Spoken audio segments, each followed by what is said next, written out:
What's up, everybody? Good morning and a very, very happy Friday. We are back after a little time off, after a little vacay. So back for a day, and then we got the weekends, and then we'll be back fully starting on Monday, back to a regular schedule over there. But hopefully you all had an absolutely fantastic Christmas, New Year's, holiday, I was going to say weekend, but holiday, few days at least, week or so. I mean, last time we chatted was Festivus, and that seems like it was eons ago at this point. But again, hopefully all of you were able to take some time and just kind of take a step back and take a little bit of a breather, put your feet up, relax a little bit, spend some time with family and friends, and if maybe a lot of you are still off. Maybe you're going to be back to work fully next week and such. But if you're up and at it already this morning and tuning in, we appreciate it. And thanks for hanging out with us. And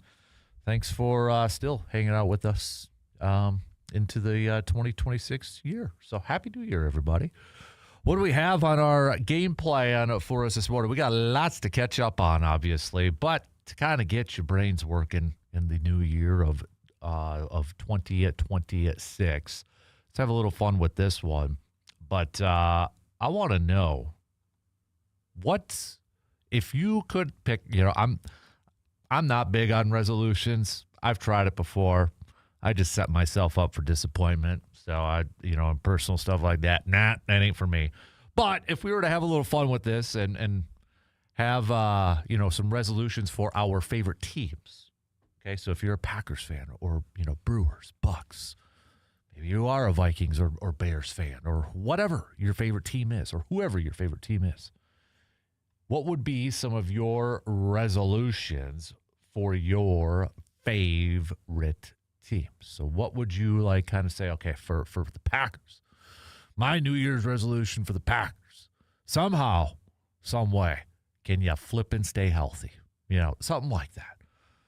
Or maybe it's, I don't know, moving on from a player, so whatever the case may be. Okay, it's kind of, let's make it a little fun. All right, let's have a little fun with this.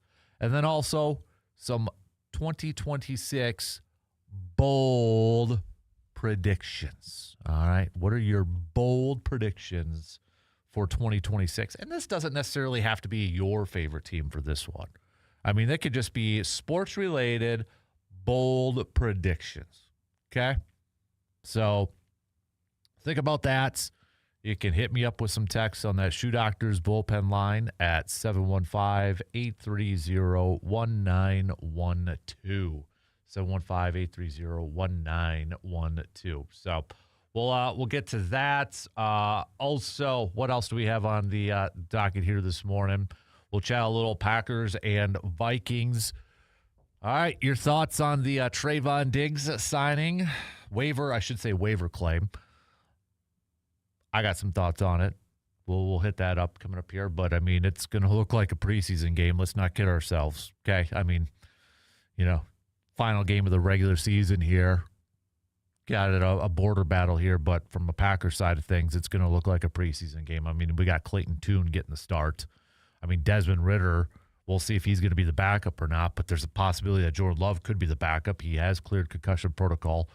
Malik Willis, obviously, it sounds like not an option dealing with that AC joint injury and such. So, and then Matt LaFleur saying that there will be starters sitting out for this game. So, yeah, it from a Packers side, it definitely is going to look like a JV type of game. So, but we're wrapping up the regular season here, and then we've got postseason already starting next week. We know Green Bay is going to be in it. We don't know if they're going to play Chicago or if they're going to play Philadelphia at this point. I guess if you want, I mean, I've seen people throwing this out there. I guess for me, I don't get too much into it of who I would rather play at this point. So, but if you want to give me your pick on who you'd rather see the Packers play, you can. I mean, Packers have faced, obviously, both these teams this year. Obviously, Chicago twice, 1-1. Philadelphia losing a low-scoring, tight game. Both would be on the road. So I don't have a preference because you play who you play. That's the mindset I have. So, but we'll definitely talk lots of football, including the college football playoffs. We've got the semis. Indiana dominating Alabama. Ohio State losing to the U. Oregon shutting out Texas Tech. So you got two Big Ten teams representing, and then Ole Miss taking down Georgia last night in a thrilling game. So it sets up for Indiana taking on Oregon for the right to go to the national championship, and then Ole Miss will be taking on the University of Miami. So, but yeah, we'll hit that up. We'll definitely talk some college football, especially with our guy, Mr. Berg. Brandon Berg will be joining us starting in the next hour. Along with that, we'll do some local sports roundup brought to you by Carpet City Flooring Center with Brandon. So we'll do that. Bucks are going to be back in action tonight. Giannis has been back. You can definitely see a difference, but they're coming off of a bad loss, the Wizards, the other night. And Giannis kind of calling out some of his teammates after the game against the Wizards. Kind of making some interesting comments saying, quote, sometimes it's just hard when maybe some people are trying to do the right thing and other people are not trying to do the plays. It might be discouraging at times. I've been part of teams, the really good teams, that 2, 3, 4 guys try to do the right things and they do it, I think, and they pull everybody else. And I've been on teams that 2, 3 guys try to do the right thing and 3, 4 guys not trying to do the right thing, and it pulls the team in the wrong direction. As a leader, I just got to be better. I have to be better defensively. I have to be better. Got to move the ball more. I got to make more. I think the offense has got to be played more around me. I feel like I get the ball only in positions that I got to score. I got to make better and also try to score, go back to what I do, put on the cape. Kind of some interesting comments from Giannis there, but they'll be back at it, taking on the Charlotte Hornets again tonight, 7 p.m. Speaking of hoops, but to the college side, Badger basketball, they're going to be back in action tomorrow night, 7, taking on Purdue, 5th-ranked Purdue. So big early season. Kind of now getting into the full swing of the conference schedule for the Badger basketball team after picking up a win against UW-Milwaukee just a few days ago. But now it'll be full up Big Ten schedule here, and they've got a big one coming up against Purdue tomorrow night. So what else do we got on the docket here this morning? We'll do some Pump the Brakes or Full Throttle, brought to you by our good friends from AJM Automotive. We'll catch up with Dr. Crow less than an hour, just past the 7 o'clock hour this morning. We'll do, there's plenty to talk about with just the Packers alone with some of their injuries. Holy moly. So we'll catch up with Dr. Crow to begin the new year for our Inside the Training Room, brought to you by Chippewa Valley Orthopedics and Sports Medicine. Also, we'll do a little cream of the crop later on this morning. So that's your full game plan for us this morning. All right. Start to hit me up with your texts if you've got some New Year's resolutions for your favorite teams. I've got mine. Brandon's got some of his. We've got some bold predictions for 2026. Now, again, this doesn't have to be, for your favorite teams. It could be just sports in general, your bold predictions. All right. So send those puppies on over. Okay. Let's pitter-patter. Let's get at her. Let's jump into it. We'll take our first break, and then we'll get the leadoff going here this morning. We've got Packers, Vikings, lots to catch up on with the Packers. A flurry of moves, just trying to get some healthy bodies on this team. So the big one, Trayvon Diggs. Cowboys a few days ago releasing him, putting him on waivers. The Packers, the only team to put a waiver claim on him. I know there's been a lot of back and forth surrounding this pickup. So let's hit this up. All right, I want your thoughts on the move. And your thoughts on this Packers team heading into the postseason, too, as we start to wrap up this regular season in the final week of the NFL regular season. And then we know Monday, for the teams that don't make the postseason, there potentially could be a flurry of moves in the coaching world. So All right, let's take our first break, and then we'll get the leadoff going here this morning. We'll be back in just a couple minutes.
We know it's a busy time of year, especially, wrapping up the holidays, kiddos, maybe got some basketball practice or other events going on. So if you're on a time crunch when it comes to your meals, skip the cooking tonight and you can stop by Hy-Vee in Eau Claire. Their ready-to-eat section is packed with fresh, delicious options from chef-prepared meals and salads to sandwiches, wraps, and hot sides. It's fast, it's convenient, and it's perfect for lunch, dinner, or even a quick snack on the go. Grab exactly what you want, when you want it, and enjoy a meal that's ready in minutes. Hy-Vee in Eau Claire, fresh, flavorful, and ready to eat. Appreciate you all tuning in, whether it's on the radio dials, again, 105.1 FM, 790 AM. You can also stream it up online, sportstalk1051.com. You got the Wisco Sports App. The YouTube video stream is also up and rolling here this morning. A couple of New Year's resolutions. We got a couple people over there ready for baseball, it looks like. Brewers to get to the World Series and to win. So send us your New Year's resolutions for your favorite teams or some bold predictions in the sports world for 2026. All right, you can send those puppies on over to the texting line or on the YouTube video stream if you care to do that. So I've got my list. Brand's got his list. We'll get to our lists a little bit later on. We begin things, though, this morning on the leadoff. Let's catch up and talk a little green and gold as we wrap up the regular season this weekend. Packers have nothing to play for.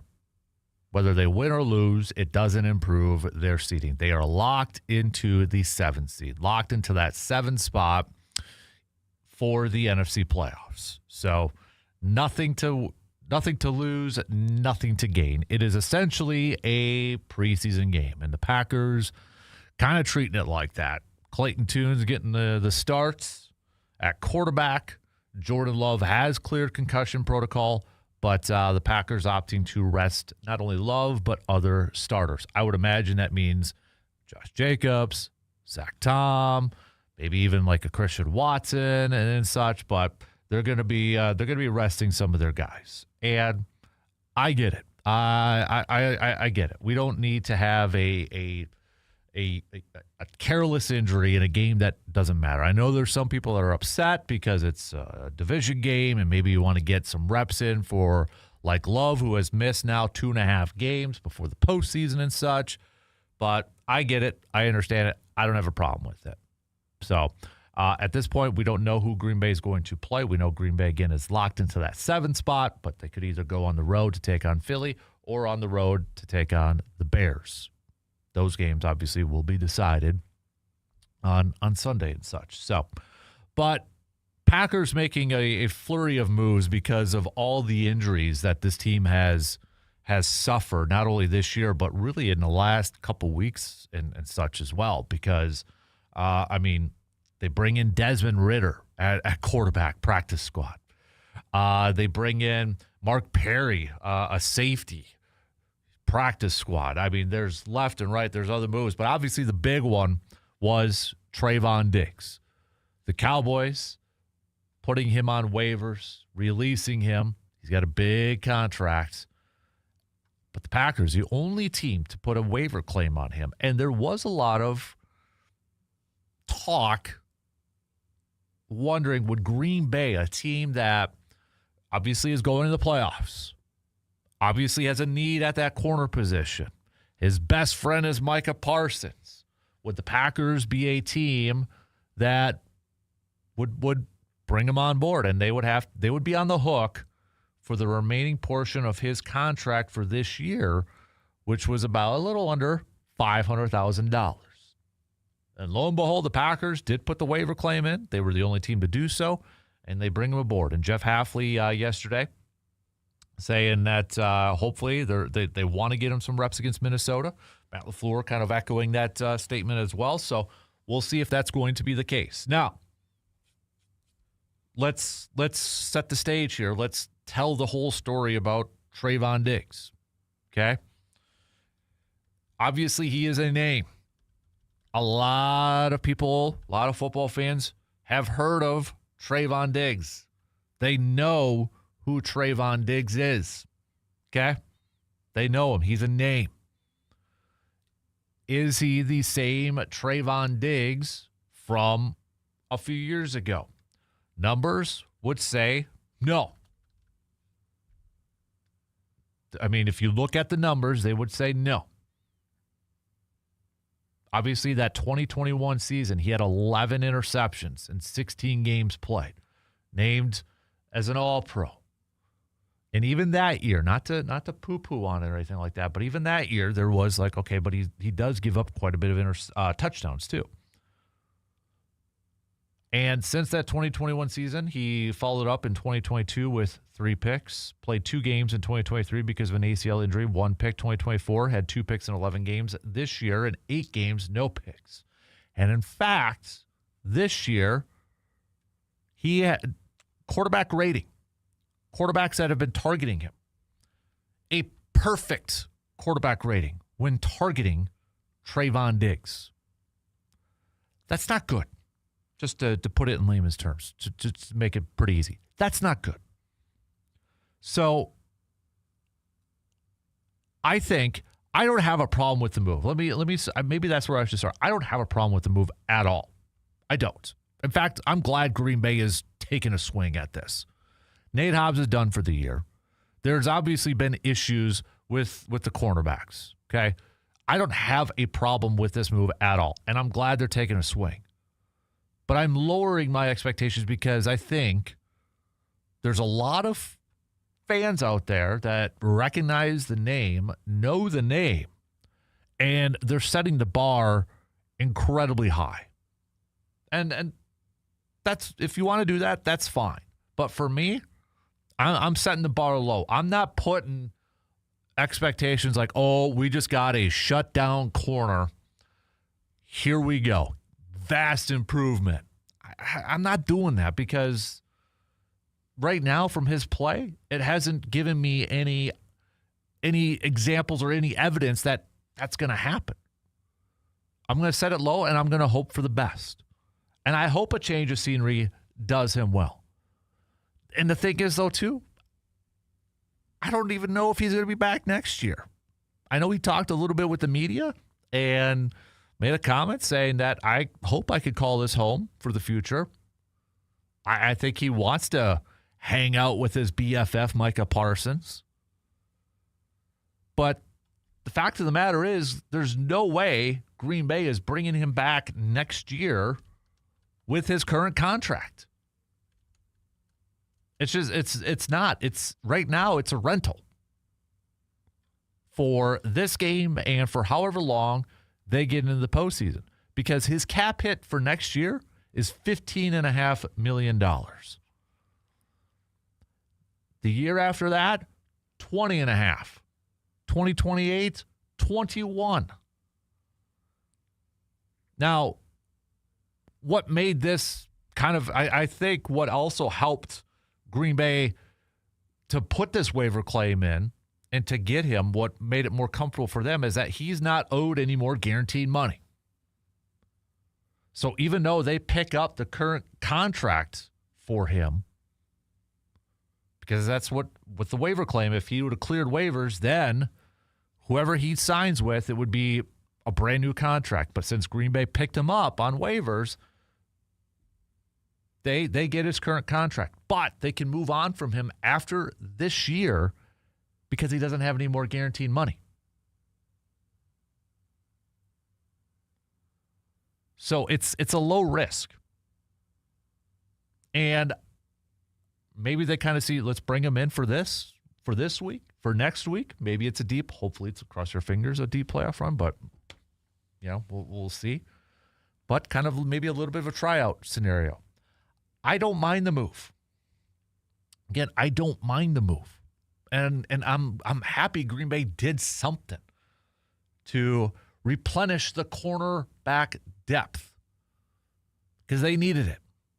And I hope, by all hopes, that Diggs maybe kind of resurrects his career a little bit.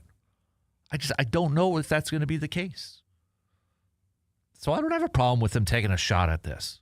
I'm just lowering the bar here a little bit. I'm lowering the expectations. And I think where a lot of people, if you want to be excited about it, awesome, great, cool.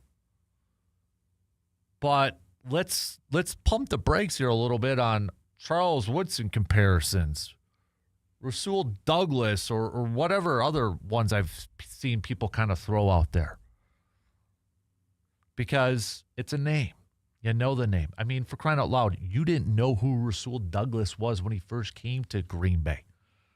And if Green Bay had put a waiver claim on another corner that maybe played one game, there wouldn't be so much excitement because you don't know the guy. You never heard of him. I hope it works out, and I hope it's a fantastic move. And, maybe this will be good for Diggs here. Now, but again, I don't know if he's going to have the opportunity to play again with Micah, because it's all going to be if he's willing to come back to Green. If Green Bay wants him back for next year, that's number one. And then number two, he's got to be willing to take a massive, massive, massive pay cut. Maybe it's a 1-year prove-it deal. But why not? I don't have a problem with it. Why not? I'm lowering the bar on my expectations from this. I don't want to have this like, he's going to come in and he's going to shut down, let's say, DJ Moore or A.J. Brown, whoever we play the first round of the playoffs. We're going to shut those guys down and such, and, I'm going to lower that. And I hope he exceeds my expectations. And I hope he's able to help out this ball club because they need it. There's no question they need it. He's got a lot of relationships, as he alluded to yesterday when he said, he'd like to call this home. He's got a lot of relationships there. He played with Xavier McKinney at Alabama, played with Josh Jacobs at Alabama. Derek Ansley Jr. coached him at Alabama. Obviously, the Micah Parsons effect, so he's got relationships across the board. Maybe being in that situation can, in a different culture, will do him good. And sometimes we see that from players that, they get a little bit of a change of scenery and they have a bounce back career or bounce back season or however long it is. And I think if we're, as Packers fans, that's what we're hoping for. And I hope we do see him in Minnesota. I don't know how long, but I because it's a crash course here, dude. It's Jeff Halfley alluded to it. It's shorter amount of time to get acquainted with him than what they had with Micah Parsons. So I wouldn't mind to see. I want to see him out there in Minnesota just to kind of get his feet wet, get the terminology, working within his defense, just to get a little bit more familiar with it. So I want to see him out there.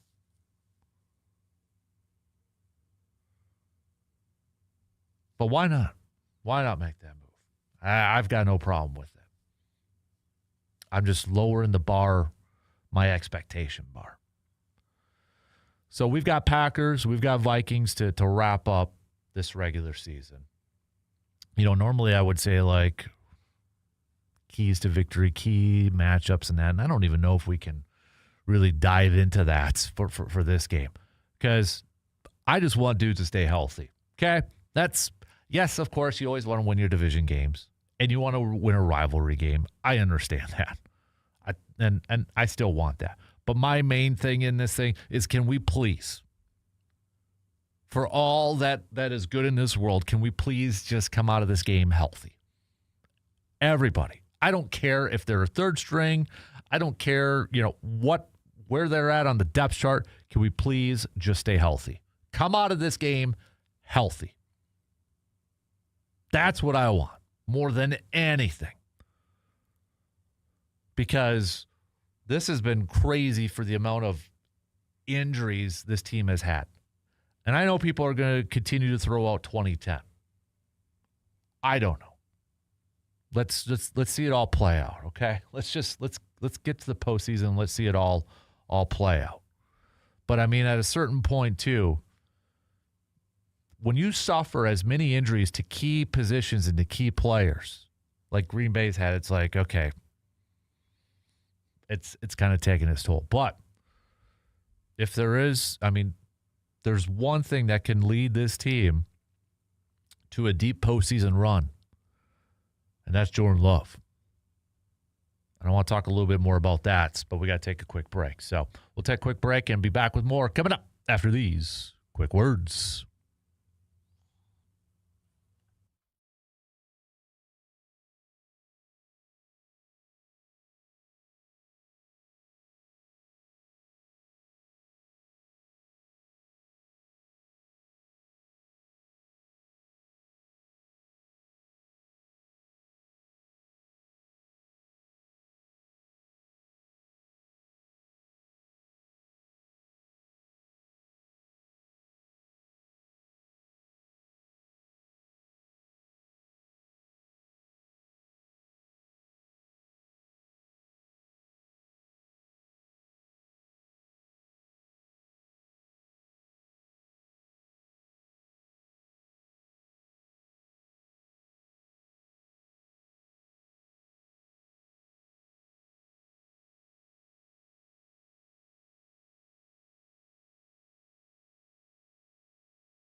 If you're serious about great meat, you need to know Mike's Star Market in Eau Claire. From hand-cut steaks and fresh ground beef to flavorful brats, sausages, premium pork, Mike's Star Market is known for quality that you can see and taste.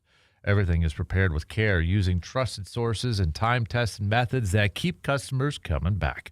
Whether you're firing up the grill, planning a family dinner, or stocking up for the weekend, Mike's Star Market has the cuts and the flavors you're looking for. It's quality, it's tradition, it's local.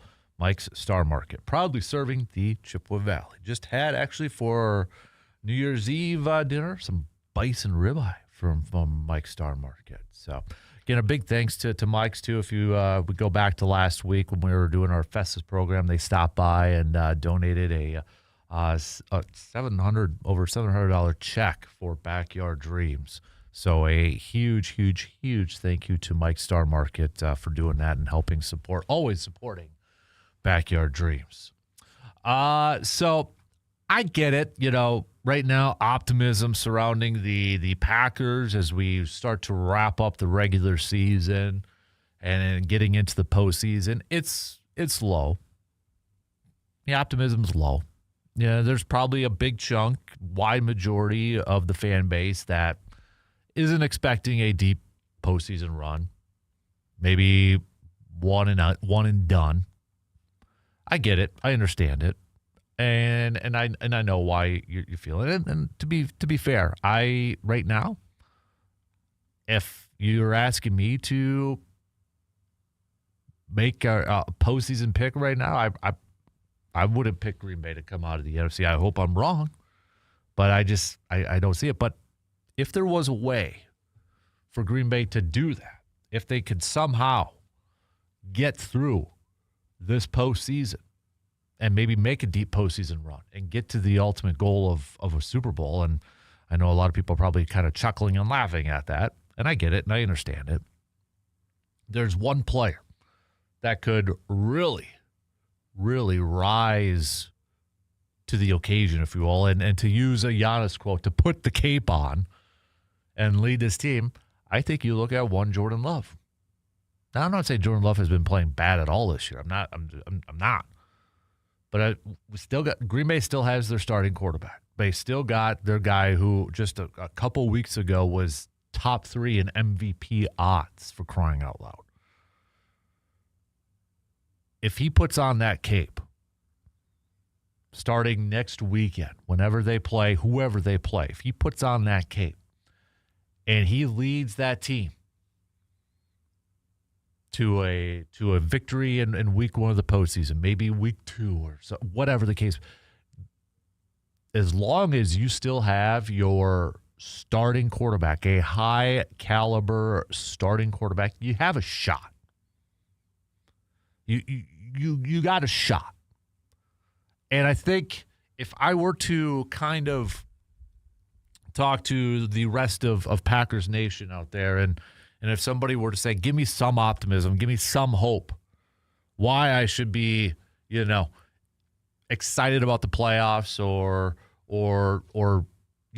just give me a little bit of hope, I would say it's because you still have your starting quarterback who's playing or has had a solid season. But this is another opportunity for Jordan Love. And I think if you want to throw all comparisons, and I hate doing this because it's not the same story. But if you want to throw all comparisons, you can look at 2010. And you can look at what Aaron Rodgers did in that postseason too. It was, especially that Atlanta game.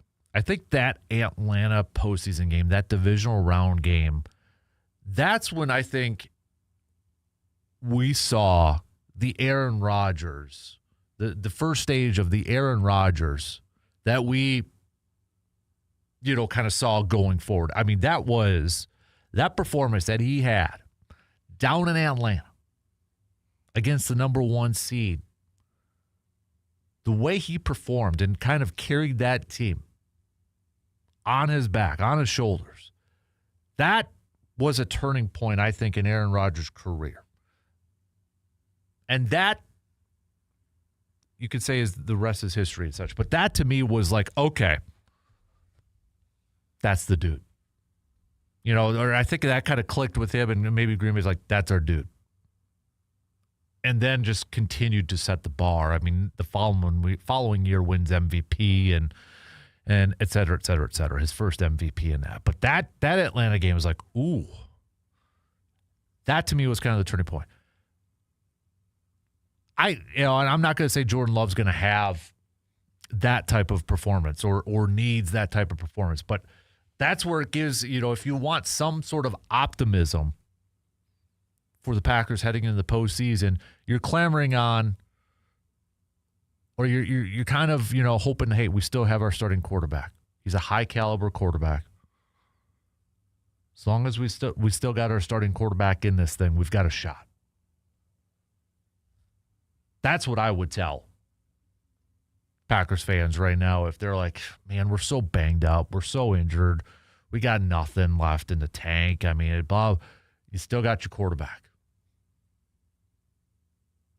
And I think that really is the only shot Green Bay has to make a run, to maybe win a couple games or to get deep. The only shot they have, in my opinion, is if Jordan Love puts on the cape and leads this team. Kind of like what Aaron Rodgers did in the postseason. Now, that's not to diminish. James Starks in that playoff run was huge. Absolutely huge. And you look at it, Green Bay's got a pretty good running back in Josh Jacobs, too. They still have pieces. Most of them are on the offensive side. Right? I mean, you look at the Packers offense. You got Love. You got Josh Jacobs. Receivers, Watson, Dobbs, Reed, Golden. Wicks, I know, is in concussion protocol right now. So they've got options, but I think this offense is going to have to help carry this team. They're going to have to control the clock. They're going to have to score touchdowns and not settle for field goals. It's got to be led by the offense in this thing. And you're just kind of hoping for a few defensive plays. Just a few plays that is going to make the difference. Because, again, if you want to throw comparisons out there, which, again, I don't like, but if you want to throw comparisons out there, you look at the first round in the Eagles, what happened? Tramon Williams pick. Tramon Williams was huge in that postseason, too. Who's going to be the Tramon Williams for this Packers team? If you want to draw some comparisons, Tramon Williams had the pick against the Eagles. Tramon Williams had that pick 6 before half against Atlanta. Sam Shields had the game-sealing interception in Chicago. Who's going to be the Jarrett Bush of the Super Bowl or, again, Tramon Williams breaking up that pass at the end? You need those guys to kind of step up and have their moments. The Howard Green getting the pressure up the middle against Ben Roethlisberger. Is that going to be Jonathan Ford? Now that he's back in Green Bay, a massive defensive tackle. It's moments. It's opportunities for a lot of these guys. But I really think if Green Bay is going to have a shot to stack some wins, as tough as it may be, and as not very optimistic, but to me, it's got to start with the offense. It's got to start with that offense. You got to control the clock, and you got to put up some touchdowns and not settling for field goals the whole time. All right, we got to take a quick break, and we're going to wrap up the first hour already. Continue to send us your thoughts. Hit us up with a text on that Shoe Doctors bullpen line, 715-830-1912, or hit us up on YouTube. We'll be back in just a couple minutes.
When it's time to update the floors in your home, skip the big box stores and go local. Carpet City Flooring Center in Eau Claire has been helping families across the Chippewa Valley find the perfect flooring for decades. From soft, comfortable carpet to luxury vinyl planks, laminate, and tile, Carpet City Flooring Center has options for every room, every style, and every budget. And you won't be rushed or pushed into something that you do not need. Their experienced team takes the time to listen, to answer your questions, and to help you choose flooring that actually fits your lifestyle.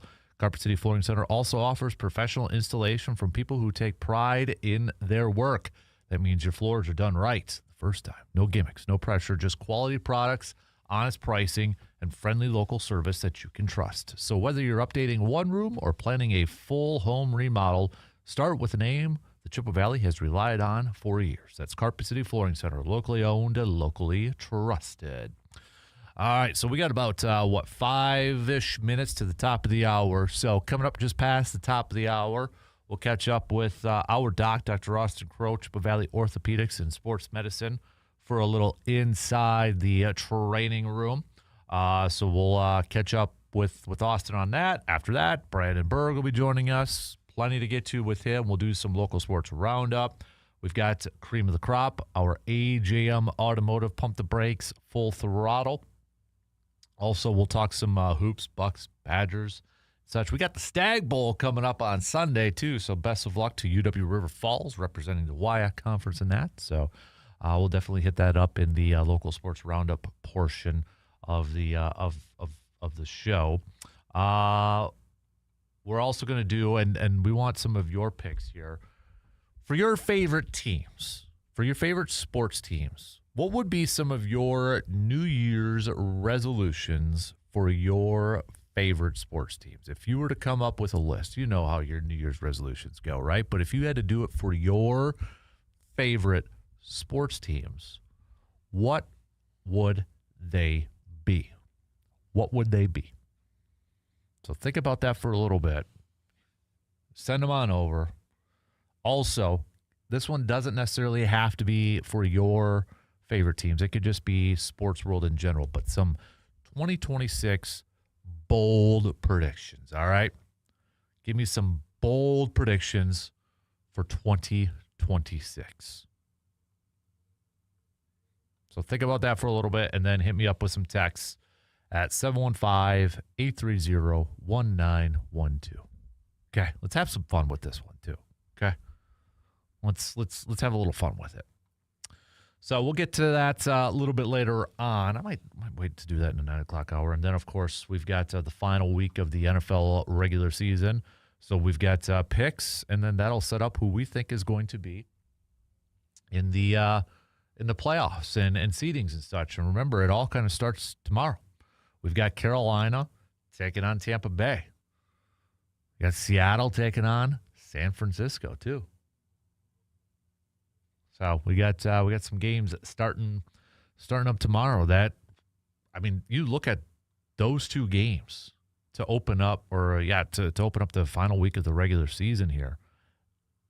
I mean, you're looking at, okay, that's an NFC South division. Whoever wins between Carolina and Tampa Bay going to the postseason. Seahawks 49ers, a big one tomorrow night. Essentially figures out who's going to be the 1 seed in the NFC. Is it going to be, can Seattle's defense slow down this 49ers offense? That's a heck of a matchup. And 49ers right now, if they get that 1 seed, I mean, remember, they host the Super Bowl. So, I mean, they could be staying home for a long, long time.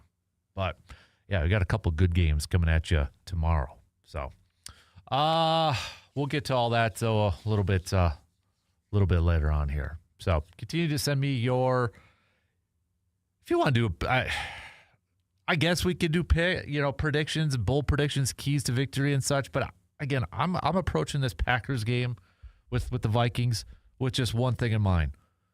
Please, oh Lord, stay healthy. Just get through this game healthy, okay?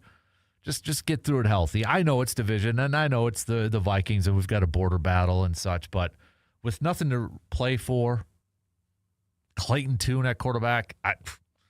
Nothing against Clayton Tune, but let's just get through this thing healthy, man. Get through it healthy, and let's prepare for either Philadelphia or Chicago. I guess if you want to send me a pick, if you're a Packers fan, who would you rather play? Would it be Philly or Chicago? Maybe I'm a little old school or such, but I'm like, I don't get too caught up in that stuff because you just play who you play. You don't really have control over it. But obviously, Green Bay is a little bit more familiar with Chicago. Big-time rivalry going into that environment. Philadelphia has had Green Bay's number over the last couple of years. So, interesting. I get it. The storylines between those two potential matchups, they're there.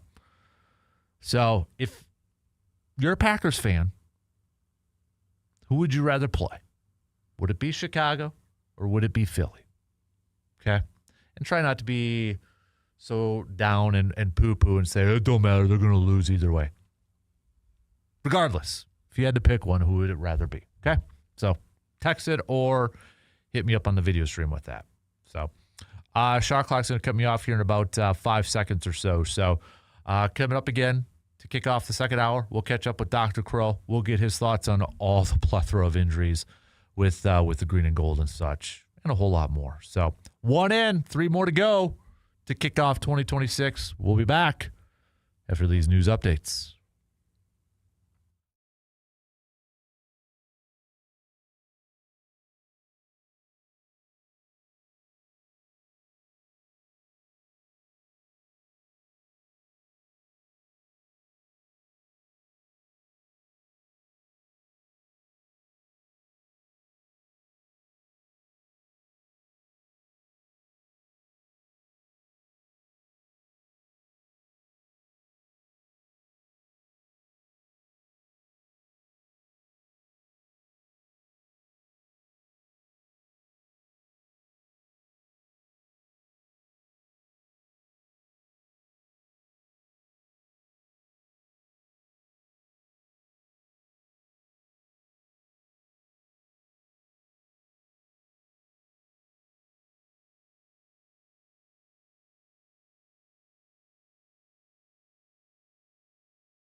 second hour kicking off right now on this Friday, January 2nd in the new year of 2026. Big thanks for making us a part of your start here. And whether you're listening on the radio dials, 105.1 FM, 790 AM, also available to stream online, sportstalk1051.com. You got the YouTube stream and the Wisco Sports App. Download it, take it on the go. We'll do some local sports roundup brought to you by Carpet City Flooring Center just a little bit with our friend Brandon Berg, who will be stopping by in a little bit. We'll get back to some more football talk. We've got Hoops Chat on the docket as well. But we kick off this hour like we normally do every Friday, catching up with our good doctor, Dr. Austin Crow. Happy New Year, Austin. How are you doing? 2026, doing great. Absolutely, man. Well, I mean, maybe not if you're a lot of these Packers players that's going through a plethora of injuries and such. And, you know, I know we've kind of touched on this before, but you got a lot of Packers fans, at least on social media, saying injury prone, blaming doctors, blaming training staffs and all that. Mm-hmm. But, I mean, you know, we've touched on that before. But when you see the amount of injuries a team like this goes through, whether it's like ACLs and Achilles, do you look at trends, or is this just more, again, it's just bad luck and it's just a fluke kind of thing? I mean, I think there's a handful of them are fluke. I mean, you know, you look at like Micah Parsons' injury, for example. I mean, you know, quarterback's going one way, he's trying to go the other. That sudden change of direction in space, then he just gets put in a bad spot. I mean, you can't look at Micah Parsons back, well, that guy didn't train hard enough, or he wasn't, you know, his body wasn't in the right, you know, physical state. I mean, he is a specimen. So I think there's just some things that just happen. Tendon injuries, Achilles, those are things that maybe, you know, could have had a little bit of like, I don't know, like maybe we could have done a different stretching program or things like that. Because we do know that ruptured tendons like that do have likely an origin of like a tendonitis or chronic tendonitis that begins it. But even so, there really has been no evidence or studies that say, well, if you do this stretching program versus this, it really makes a difference. So there's no data to support it. So I would say it's chalk it up to bad luck. I mean, teams go through it in different spells. I think, you know, obviously this season you guys have had a lot of real serious ones. And then in addition, it's just also the timing too, right? You get into the playoffs and it's just you took your lumps right as you're entering that. So to me, I think it's a bit of the old bad luck. Yeah. With Malik Willis, I want to go back to that game against Baltimore. So he got the start, and well, even the game before, it looked like he suffered a shoulder injury against Chicago, but he got the start, and then like close to the end of the fourth quarter, he throws the football, and then all of a sudden he just kind of crouches down and grabs his shoulder, runs to the locker room, comes back out on the field. Now, I had heard that it was an AC joint on his throwing shoulder. Did they kind of just maybe inject him with a painkiller, or how was he able to go out there and throw and then immediately come back out on the, you know, out of the locker room into the sideline? That is one injury we will often do an injection into, yeah. So AC injuries, if they're lower grade, and I'm guessing on exam you can tell if it's a high grade. So a high grade AC separation or AC sprain, literally the clavicle pops up in the air. So you'll you know, at first assessment, you slide your hand across. In fact, you can visually see it often, but you'll slide your hand. You're like, okay, there's this big step off. So you know it's a high-grade injury. Those you probably just say, look, we're going to shut it down. If it's a low-grade injury, so you feel it, you may even, and they have access to this right there in the training room, and get an x-ray to say, look, it's not shifted, it hasn't moved at all. That means it's a low-grade AC separation. Those are very safe to play with, but they hurt. So that's one of the few injuries where it's like we'll take and put a local anesthetic injection into the AC joint because the risk of further injury is very low. Now, you know, that's going to hurt like heck the next day, let me tell you, but it's able to get him back on the field, and that's one of a couple injuries that we will inject and get him back out there. Yeah, interesting. So going back to Micah Parsons, I want to ask you this. So, you know, him and Patrick Mahomes tore their ACLs on the same day. Obviously, we've talked about this, and Patrick Mahomes had a little bit more than just his ACL, but Patrick Mahomes had surgery, I think it was the next day. Parsons just had his a few days ago. So why do you think the difference in timeline between the two? And because, you know, my mind thinking is like, we'll have the surgery right away so then you could come back quicker, you know, even though if it's just a couple weeks. But why the difference in that, do you think? Yeah, there's this one is a great question. So if we look at there's one very large distinguishing factor is the fact that Mahomes also had what's called the posterior outer corner injury, that LCL, the outer injury. When we do that part of the surgery, we have to dissect out what's called the perineal nerve. So it's a nerve that runs on the side of the leg, and it runs down, and it's what cocks your ankle up and cocks it out. So it runs to the anterior and the lateral compartments of your leg. If you delay, several weeks, the injury out there, because if you get an MRI, there'll just be this like bunch of inflammation through that whole outer part of that knee, and basically like scar tissue and fibrosis sets in. So when you're the surgeon and you're dissecting that nerve out, which is and not the hardest part of the case, but it's probably the most dangerous as far as the patient's concerned, because if you injure that nerve, they have a foot drop, and as you might imagine, that hard to be a pro athlete with a foot drop. So you have to dissect that out. You want to get to it soon. So does it have to literally be the next day? No. But if I see an athlete that comes in with an ACL and a post-op corner injury, I'm usually recommending surgery within a week to 10 days if I can, because it makes it easier for me and it decreases the risk of injury to that nerve. Now, conversely, if you don't have that, now you say, okay, what's our reason to go ahead quickly with surgery? Well, you're right. The sooner you do surgery, the sooner you recover. But we do know from several studies that if you get back into an ACL too quickly, if Micah, let's say, had really significant swelling and didn't have his range of motion yet, excessive stiffness going into surgery can run the risk of developing excessive stiffness afterwards. And so often we'll do a little bit of quote unquote prehab to get the leg moving.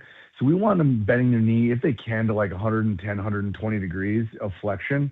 And so unless there's an injury that supersedes that, so let's say a locked meniscus tear, a large chunk of cartilage, or a post-op corner injury, those are things that we'll say, doesn't matter, we got to do surgery right away. If it's not, you want to say, okay, do we have the enough range of motion for us to recommend the reconstruction? So Micah may have just had a lot of swelling and stiffness, and they said, look, let's just give it a week or two to get that leg moving and get the knee bending better, and that's when they go ahead with it. So that was probably the difference in the two. And so a lot of it is kind of the swelling portion of it, and that's what I was kind of wondering, and if that kind of altered that timeline and such. So does that kind of... Yeah, it does. Oh, go ahead. Mm-hmm.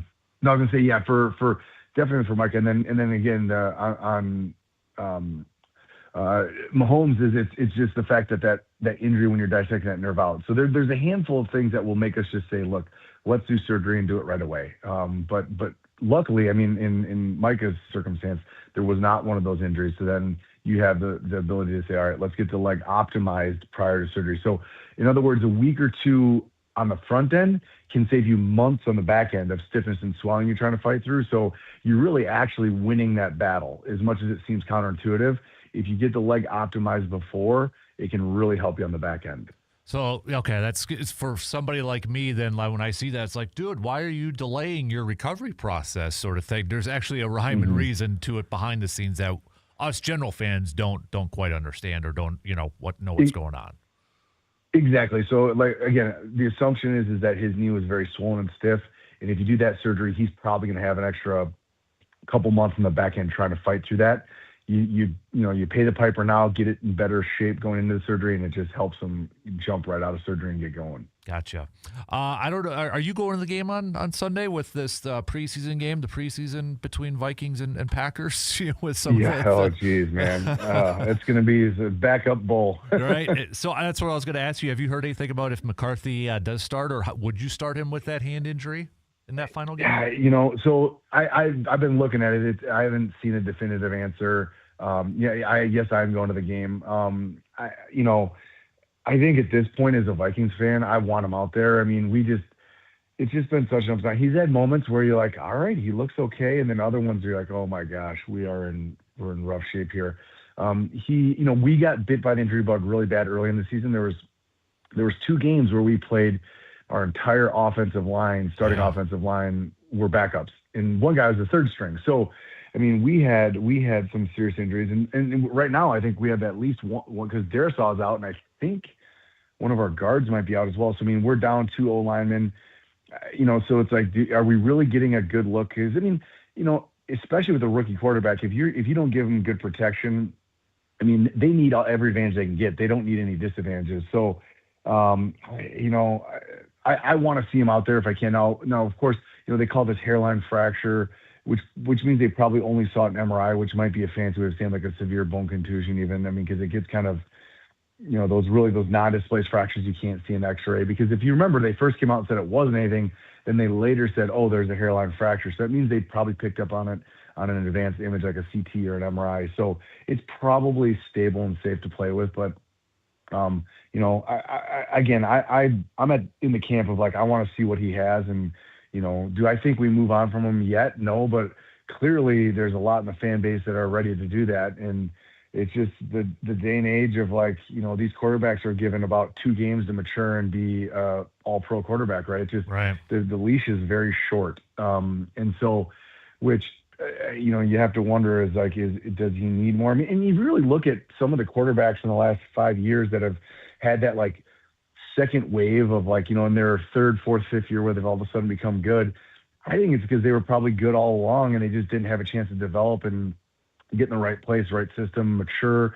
I mean, think about how complex it is to be an NFL quarterback, trying to make those reads, so you have to have the physical tools, which we all know about, but it's the mental aspect. So I realize it's a very long-winded answer. I want to see him play. I want to see what he has, and I want to see if we can have a little bit of a bright spot going into next year. But yeah, I don't think you're gonna be able to draw many conclusions from this game just because it really is going to be a whole lot of backups out there. Right, but no, you make a good point about the quarterbacks. I mean, you look at the Sam Darnold's, the Baker Mayfields, guys who got 2nd, 3rd opportunities and taking advantage of it. And I agree. I think a lot of it is getting those younger guys into the right system. And heck, maybe Malik Willis is probably going to earn himself a nice contract somewhere too. So it's, yeah. I mean, absolutely. There's all those guys who really have had, I mean, there's also a thing is like, if you think about it, who are the top quarterbacks being drafted by? The worst teams. Yep. So they're going into situations where it's like, okay, you're already in a way set up for failure to a certain degree. But, yeah, I mean, look at some of the really like top level Hall of Fame, like, kids, when we were kids, the guys we looked up to, the best quarterbacks, if you look at their first couple of years of statistics, you're like, wow, they struggled. They did not. I mean, I think in today's day and age, especially with social media, those guys would have been crucified. I bet some of them wouldn't have played more than a couple of years. There goes a Hall of Fame career, right? So, but on the same token, there's busts, right? So it's like, how long do you stick with that guy and say, all right, season 2, 3, 4, at what point do you say, all right, we're in trouble here? So I mean, that's obviously the GM's job, and it's our job to yell at the TV, right? Right, yeah. But, you think about Aikman was really bad. Peyton Manning, his rookie year, had more interceptions than touchdowns, for crying out loud. So, I mean, yeah. Think about what would have been, what they have, it might have been a whole lot different if social media, I agree, social media is just kind of crazy. Really quick, back to McCarthy, though. If he does play with that, quote, hairline fracture, is there any possibility that he could do further damage to it, especially with that banged up offensive line if he takes a couple hits? Although we don't have a pass rush anymore, so maybe that's okay. So yeah, exactly. I would say the risk is low. You can never say zero, but I mean, he'll probably have like a little bit of a brace on it. They can make these like custom thermoplasts, like little braces that would support it. You take a direct hit, it could, but I think the risk is going to be pretty low. So if they feel like he's able to physically grip a ball and throw it, I think the risk of further damage is going to be pretty darn low. And I'm guessing a lot of the GM and coaches are probably thinking the same thing we are, is like, we need to see what we have with McCarthy. And so my guess is they'd lean towards playing him if they can. But on the same token, if he can't grip a ball real well or if he can't throw it well, then he can't be out there. So I guess if he's able to do it, I think it's relatively safe. Gotcha. Just a really quick couple more. Lamar Jackson said he's going to play. He missed one game, that Packers game, due to a back injury. And I know some of his teammates said after it was the game before the Packers, when he suffered that back injury, that he was in a lot of pain and couldn't move and such. So now you got Pittsburgh win and in coming up on Sunday night. What would be some of the concerns you would have if you were the team doc with Lamar Jackson going out there to play, just missing 1 week with what sounded like a pretty serious back injury? Yeah, I mean, and so when they talk about those, it's likely going to be in the muscles around the back, as opposed to like a spinal injury of any sort. So even though we hear back and it kind of is like, I don't think it's a very serious injury as far as like how dangerous it would be. So I think they can be pretty cavalier about playing as long as he's able to physically do it. I mean, if people have a real significant back injury as far as the muscle is concerned, it can really limit people. I mean, they can like hardly stand up straight and walk. I mean, anyone out there who's had like a back that tweaks, the paraspinal muscles, it can be really, obviously it connects your upper body to your lower body, right? That's what your spine does. So if it's not functioning well, it can really limit your ability to play. So those are things where I'm sure he's getting, all sorts of therapy, ultrasound, massage, dry needling, you name it, in effort to kind of calm it down. But I think if he's able to get back out there and play, and it's kind of going in the right direction, it should hopefully do okay. And those are actually an injury that sometimes if you can get them warmed up, it can actually get feeling a little bit better.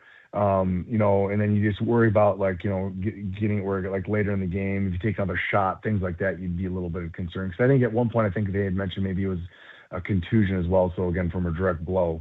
Mm-hmm. So that'd be something he's probably going to be wearing a flak jacket to protect that. So I'm guessing he'll be out there, and he's obviously a tough guy who wants to be there for his team. And then last one, don't know if he's going to play in that game. He was a limited participant, but T.J. Watt coming back from that crazy lung issue from a few weeks ago.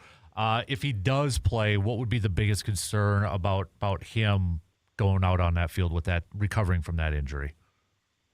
Well, I mean, the obvious answer is going to be he recollapses the lung, right? So a collapsed lung is called a pneumothorax. Again, it's just such a crazy story. I mean, I think there has to be, again, some pre-existing issues in his lung, like a bleb, so it's like a little weak spot in the pleural lining of the lung where one of the dry needles just happened to poke one, or it's just coincidental. But I mean, it's such a fluke thing. But I would tell you, I mean, at this point, those kind of lung injuries, we would certainly defer to the medical doctors. He probably was seen by a general surgeon and then a pulmonologist. So as a team doctor, if I was a team doctor, I'd defer to those guys and say, hey, do we think his lung's ready? Those things do heal pretty dang quickly. Now, when we get people back from those, so when I was in residency, we were on the trauma service. People get in a car accident, they break a rib, get a collapsed lung, we put a chest tube in. Like, we get those people back doing things. They're not trying to go out and play an NFL football game. So I guess I don't have a ton of experience on how you'd get a guy back and how quickly.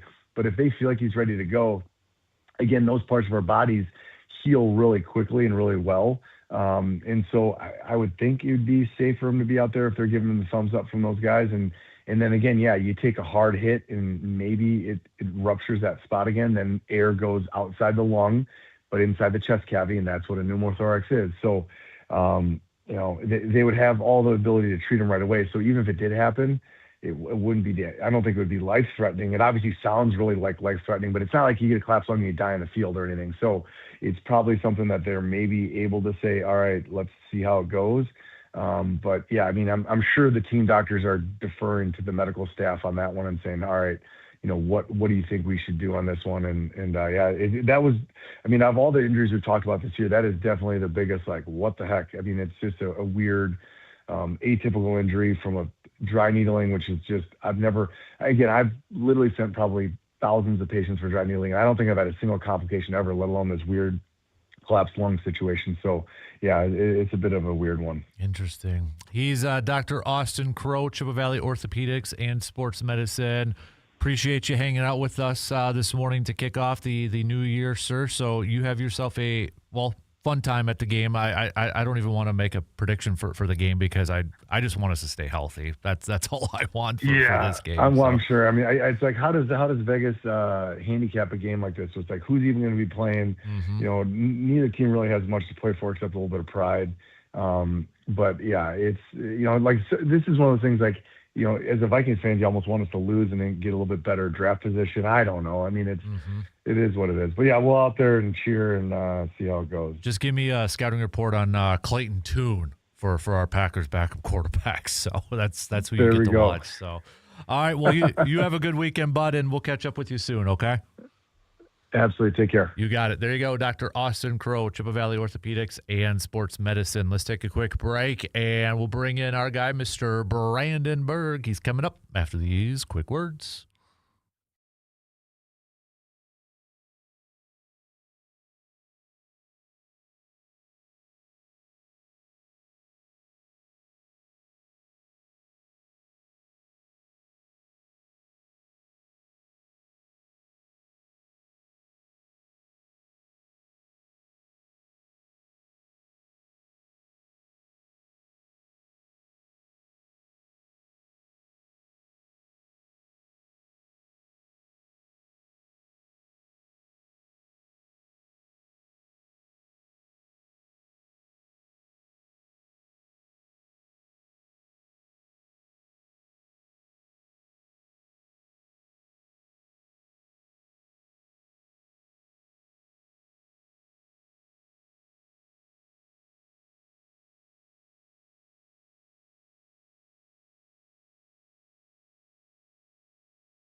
Big thanks again to Dr. Crow for joining us this morning. As always, if you ever miss any portions of that conversation or you missed the whole thing, we'll have it up in podcast form later on this morning. Just check it out through the Man Cave podcast.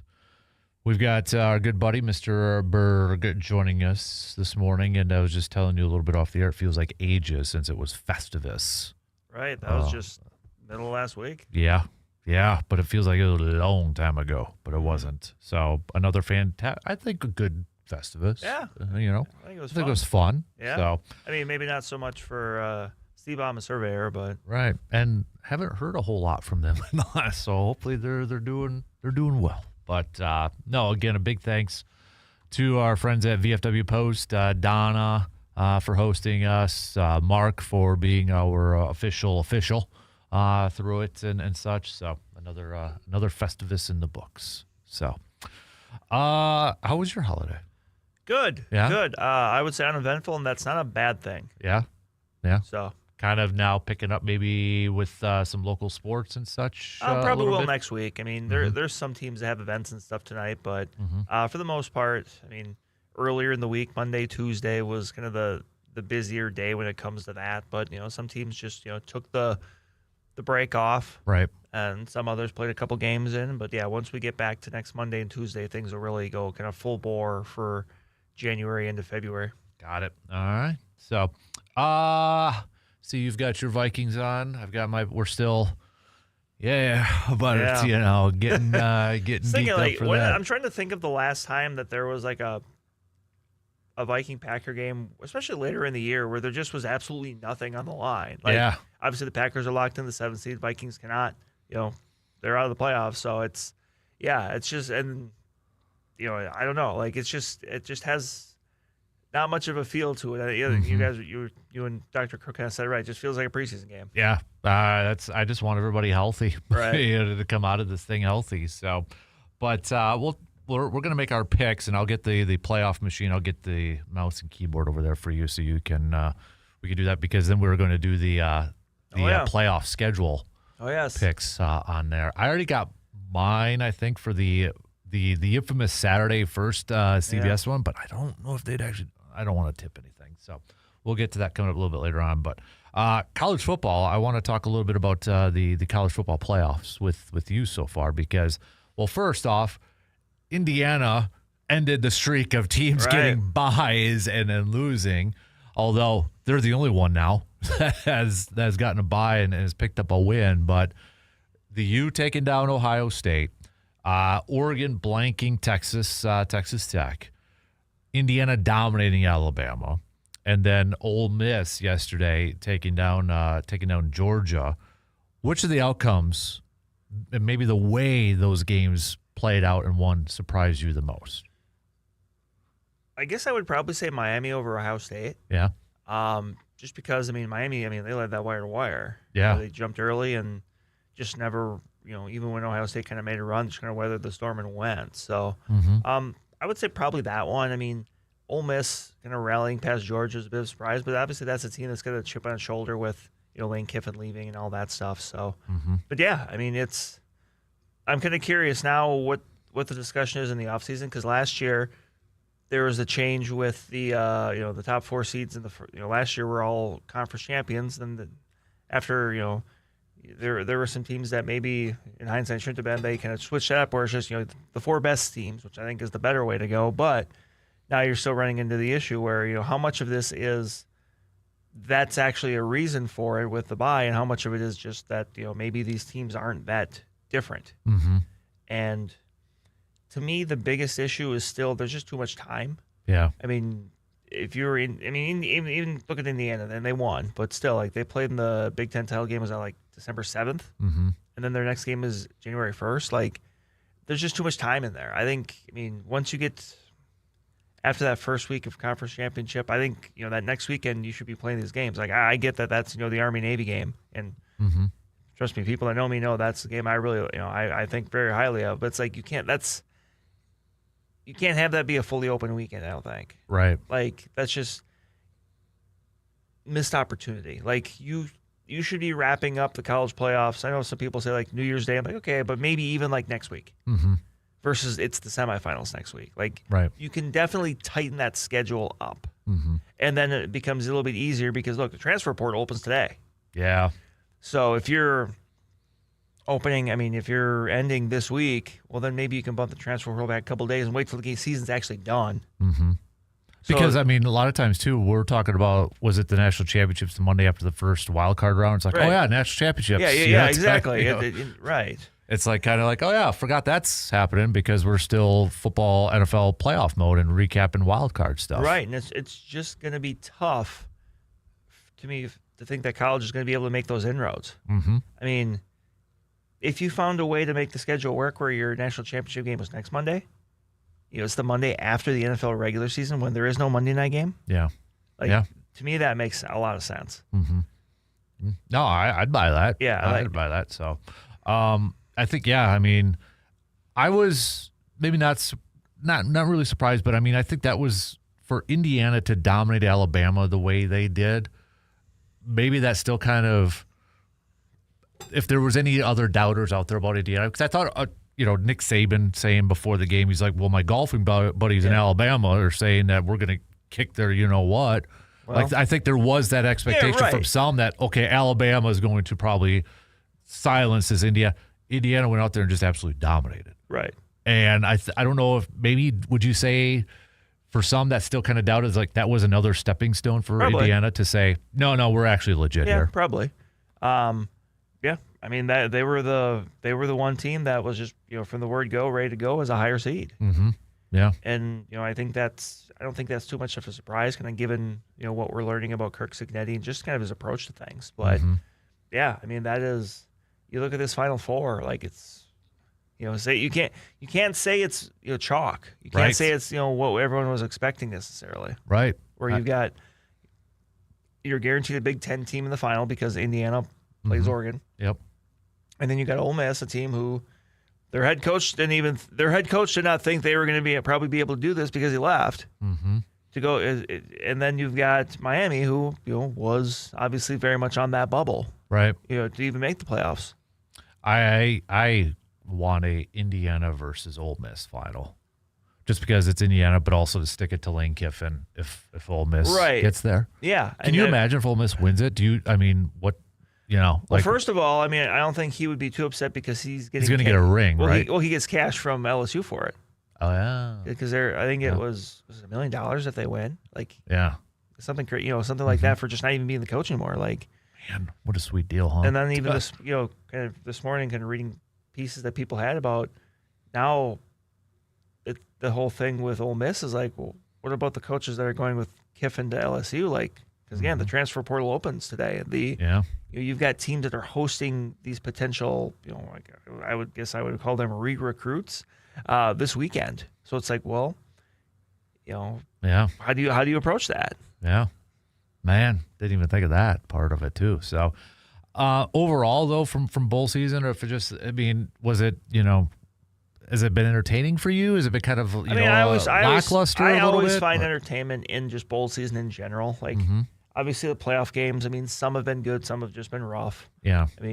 Georgia Ole Miss definitely kind of, I think it was kind of the best of the bunch as far as this round of playoff games go. Right.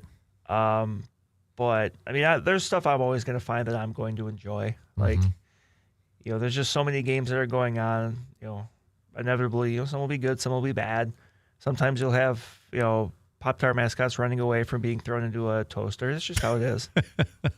Oh man! So did I see too? Every head coach that's left in this is an assistant from Nick Saban. I believe so. Which is, you want to talk about a coaching tree? We talk about that a lot in the NFL. His coaching tree is a forest. Yeah.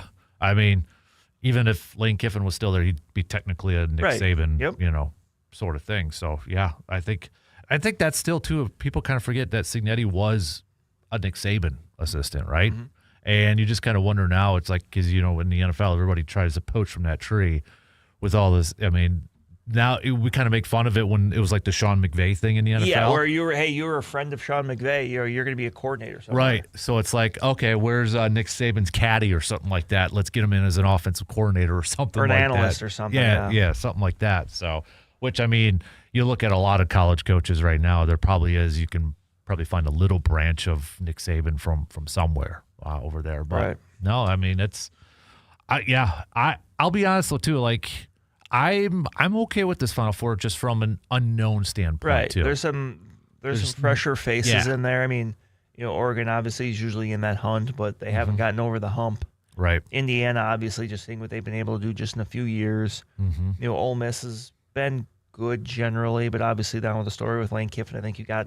Are they more likable without Lane Kiffin in I this? think so, and even like there, for a while, Lane Kiffin I thought was doing a pretty decent job of kind of I would say rehabbing his image, but just maybe being a little bit more likable.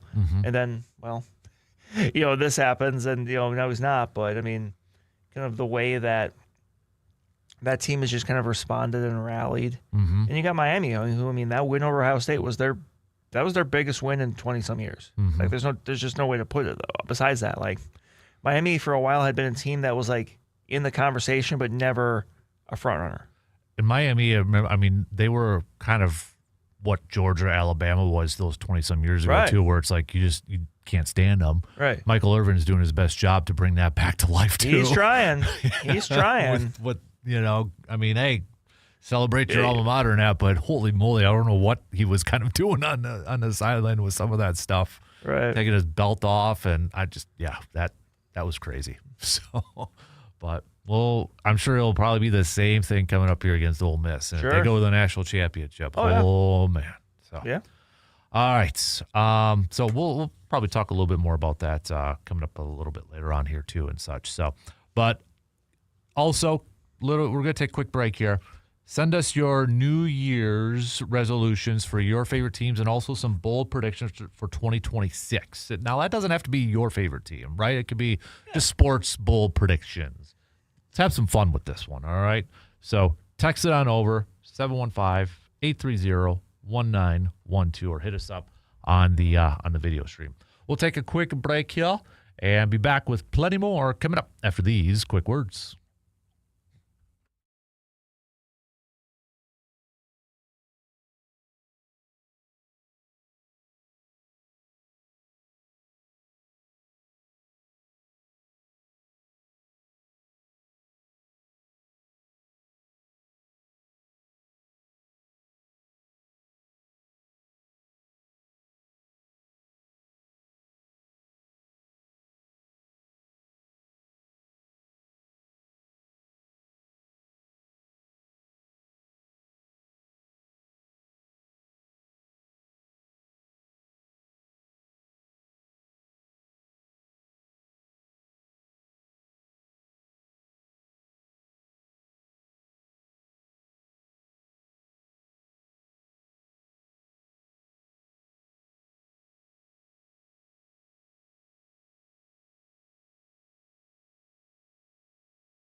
Obviously, we've had a lot of snow in the last few days. It feels like it's been snowing. Well, it has been snowing every single day for the last few days. And maybe you're sick and tired of snow blowing and shoveling and such, and you want somebody to take care of it for you.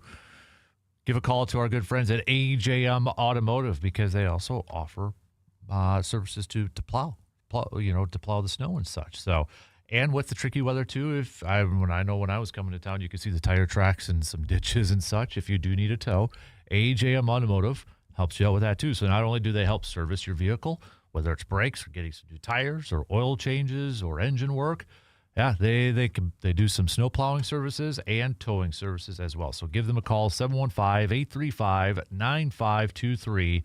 AJM Automotive, located 1919 Brackett Avenue in Eau Claire. And coming up next hour, we'll do some AJM Automotive Pump the Brakes Full Throttle.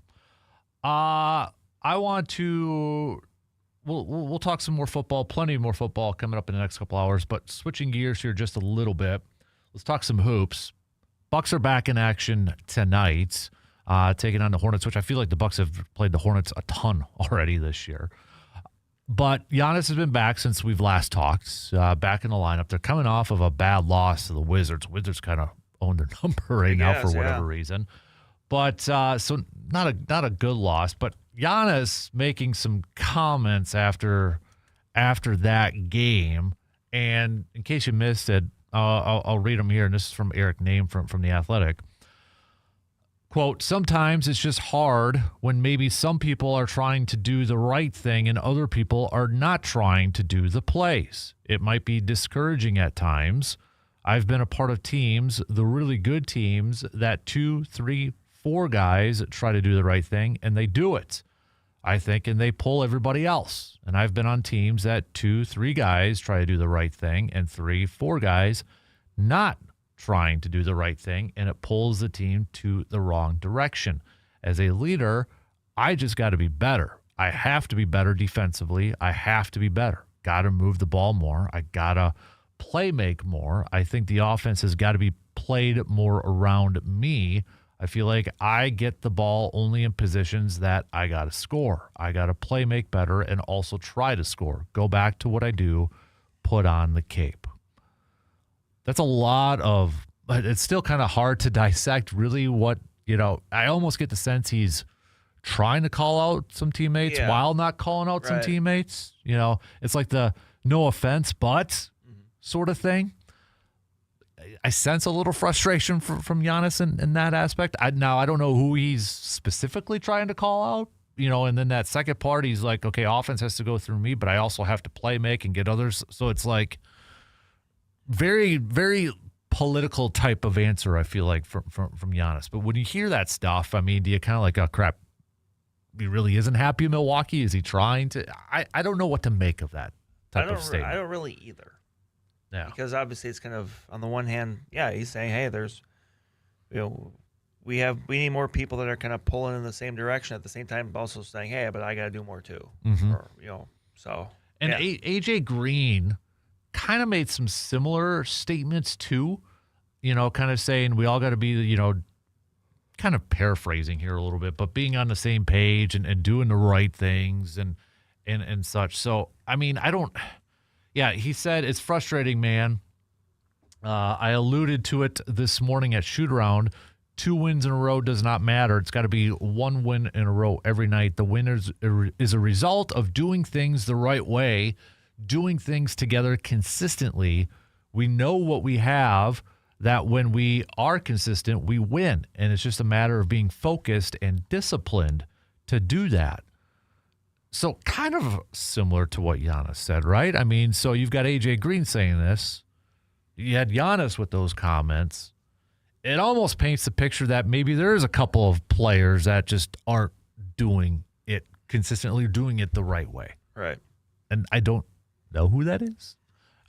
Is it coaching? I know we've talked about before. It feels like Doc is lost at times when Giannis wasn't in that lineup. Like, what's the rotation like in that? So I don't know what to. I really don't. I don't have a gauge of this Bucks team at this point. We talk about Christmas Day kind of being a benchmark, type of. Now we're into the new year and that. So if you were to kind of assess this, I hate to kind of, be, lame with my one-word description. It would be inconsistent. I don't know how to gauge this Bucs team. I agree. Because I think a lot of NFL teams, say after the first 4 games, I know Bill Belichick always said after Thanksgiving, what was kind of a benchmark. Well, if we use Christmas Day, that's already in the past.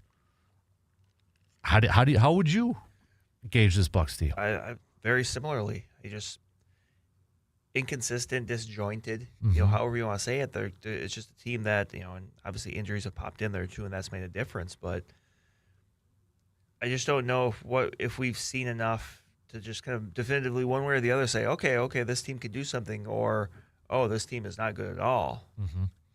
Now, is that coaching? Is it talent? Is it players? Part of it. I think everyone kind of, when you have a situation like that, I think everyone kind of bears some of the responsibility. Mm-hmm.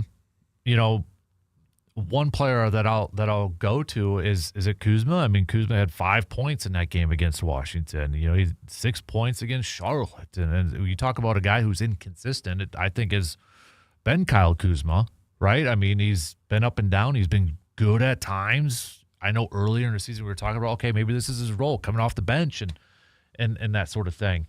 But you kind of look at his last 5 games here, Brian, too. And I know with Giannis back, minutes are going to be down from him, but you're talking back on the 23rd, 35 minutes, 30 minutes, 23 minutes, 26 minutes, 21 minutes.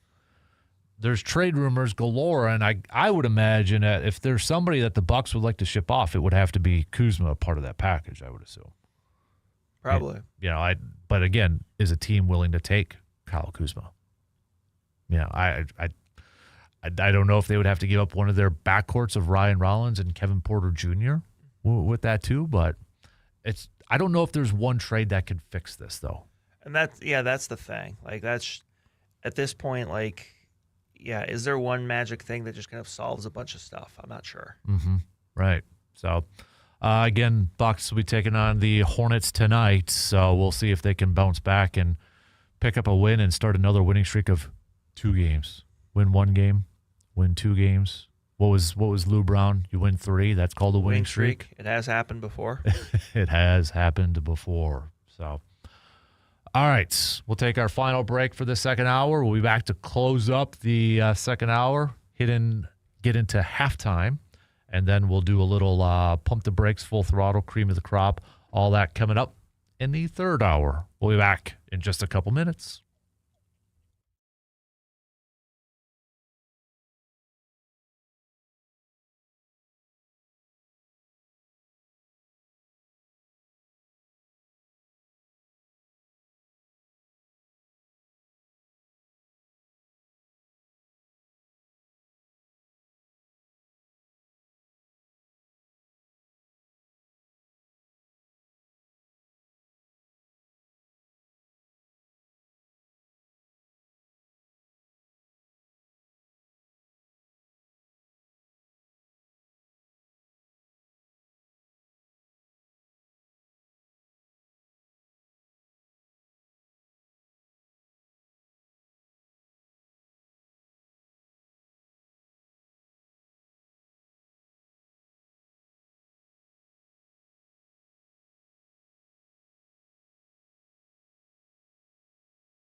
Just a few minutes left to the top of the hour, so we'll kick it off with a quick rundown. Local Sports Roundup brought to you by Carpet City Flooring Center. Then we'll do our cream of the crop and pump the brakes, full throttle, all coming up in the 8 o'clock hour. We've got football talk as well, wrapping up the regular season. Man, can't believe we're already in week 18. Got a couple of really good games tomorrow. So if you got nothing going on tomorrow, Carolina, Tampa for the division, for the playoffs, and essentially who's going to win the 1 seed between Seattle and San Francisco for tomorrow night's game. So I was going to say I was a little surprised they put both those games Saturday, but not really, because it's the NFL. They both kind of can stand alone in their own way. Mm-hmm. I mean, but technically the NFC South game isn't either way for the outright, because if Tampa wins, then Carolina can still win if Atlanta wins. Because that would be a three-way tie, which Carolina gets a three-way tie. Oh, man. I didn't even think of that. So, if Carolina wins, then they clinch. But if Tampa wins, then Carolina needs to be big Atlanta fans against New Orleans. Drama. Intrigue. Good call. Doesn't matter when it comes to our picks, though, Brandon. Ooh. We'll get to that in the final hour, and then we get to do something that probably Brandon and I only like to do. Right. Predict what time these playoff games match up, because we're not the only ones that assume that Saturday's first game is always kind of like the typical. It's either like Houston or remember when Buffalo was just starting off. I was in there, but it was like always Houston. I felt they're not starting that one with a heavy hitter. No, usually no. So, and it usually is that 4-5 matchup in the AFC or something like that. Mm-hmm. So, but we'll hit that up coming up in the 9 o'clock hour and such. So, I got less than 2 minutes, so I can't really get in. No, I'll save it for coming up next hour. So, but for the rest of you, quick reminder too, we're going to also be doing our New Year's resolutions for our favorite teams. Do you actually do real New Year's resolutions? I usually don't. This year I have a couple things I like. It's more of a goal thing than a resolution thing. Mm-hmm. Just like a couple things I want to do this year. Yeah, I tried. I don't do it anymore because then I just set up for disappointment because I never do it.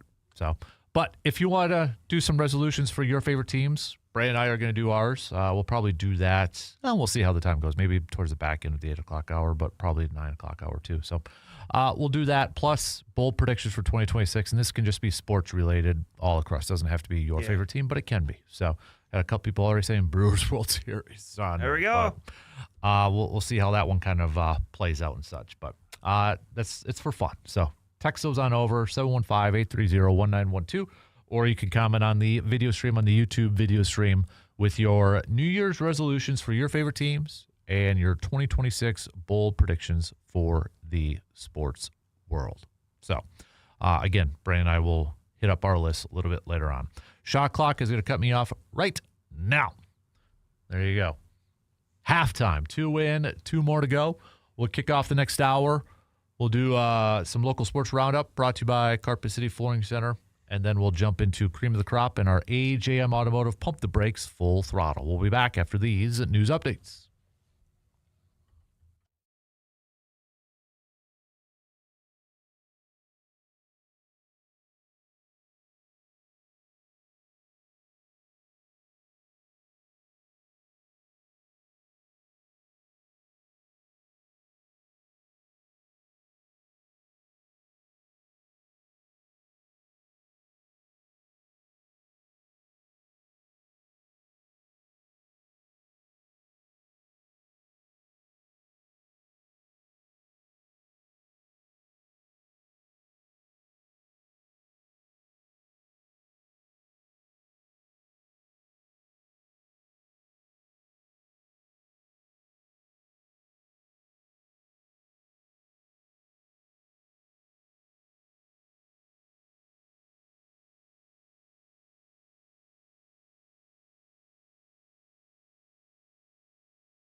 Halftime's over. We're into the third hour, the third quarter on this January 2nd of 2026. Appreciate you hanging out with us here this morning. Coming up, we're going to do a little cream of the crop. We've got our AJM Automotive Pump the Brakes Full Throttle. We'll do our New Year's resolutions and 2026 bold predictions and talk about this huge matchup between Green Bay and Minnesota coming up on Sunday. So all that coming up here, but we're going to kick off this hour. Let me bring this up here quick. So what the heck happened there? Never mind. All right, we begin this hour. Local Sports Roundup brought to you by Carpet City Flooring Center. Now, I know, Brandon, a little bit earlier, you're kind of talking about it, and, really kind of kicks into gear next week, right after the holiday break and such. So that's when it really kicks in. Right. There were teams in action this week, more so, I would say, Monday, Tuesday mostly. Some holiday tourneys around the area. I know McDonald hosted the Denny Laramie Holiday Classic, and so they had boys and girls basketball games Monday and Tuesday. A lot of other places did too. Chippewa Falls had a couple girls basketball games and a boys basketball game on Monday, that kind of stuff. I mean, there were teams that were playing around the area, but really, I mean, for the most part, they're all non-conference. The only I'm trying to think. The conference game I can think of that popped off the top of my head would have been Tuesday night with Eau Claire Regis boys basketball picking up a big win over Stanley Boyd. That was a game I was at, 75-57. Really impressive effort by the Ramblers. I mean, they utilized some pretty stifling defense, some pressure defense to kind of grab an early lead and keep it on the battle of two really good teams that are going to probably be two of those prime contenders, in the Western Clover Belt, in the regular season and in their respective divisions in the postseason. So, they'll meet again, obviously later on in the season. But, now that we're kind of getting to the new year, or we're in the new year, you can get, in some of these conferences, you're kind of seeing some contenders emerge. I mean, you can look in like the Big Rivers and, really, you've only got a couple conference games in the book. So, on the boys' end, you really can't, but, it's still pretty wide open. On the girls' side, you're kind of maybe starting to see that a little bit more where, you've got, in the Big Rivers and girls' basketball, you got Memorial, Rice Lake, and Hudson all 3-0. So, they're going to start obviously seeing each other here in the coming weeks. I'm sure that pecking order will kind of get a little bit more fleshed out. Eau Claire Memorial coming off the really strong last year. They're 6-2 this year. I mean, I have to imagine that that first Memorial Rice Lake game is going to probably have a lot of buzz to it, given the caliber of those teams. And certainly, Hudson's 8-2, so they're as always going to be in that mix too on the girls' end of things. Look at those point differentials for those top three teams too. Yeah, I mean 23.9, 21, 20.3. They're winning by. They're winning by. I mean, they're not just winning; they're winning. Pretty comfortably. I know Memorial. There's some contenders back from from that team that came with an eye last year, region state a year ago. Yeah. Yep.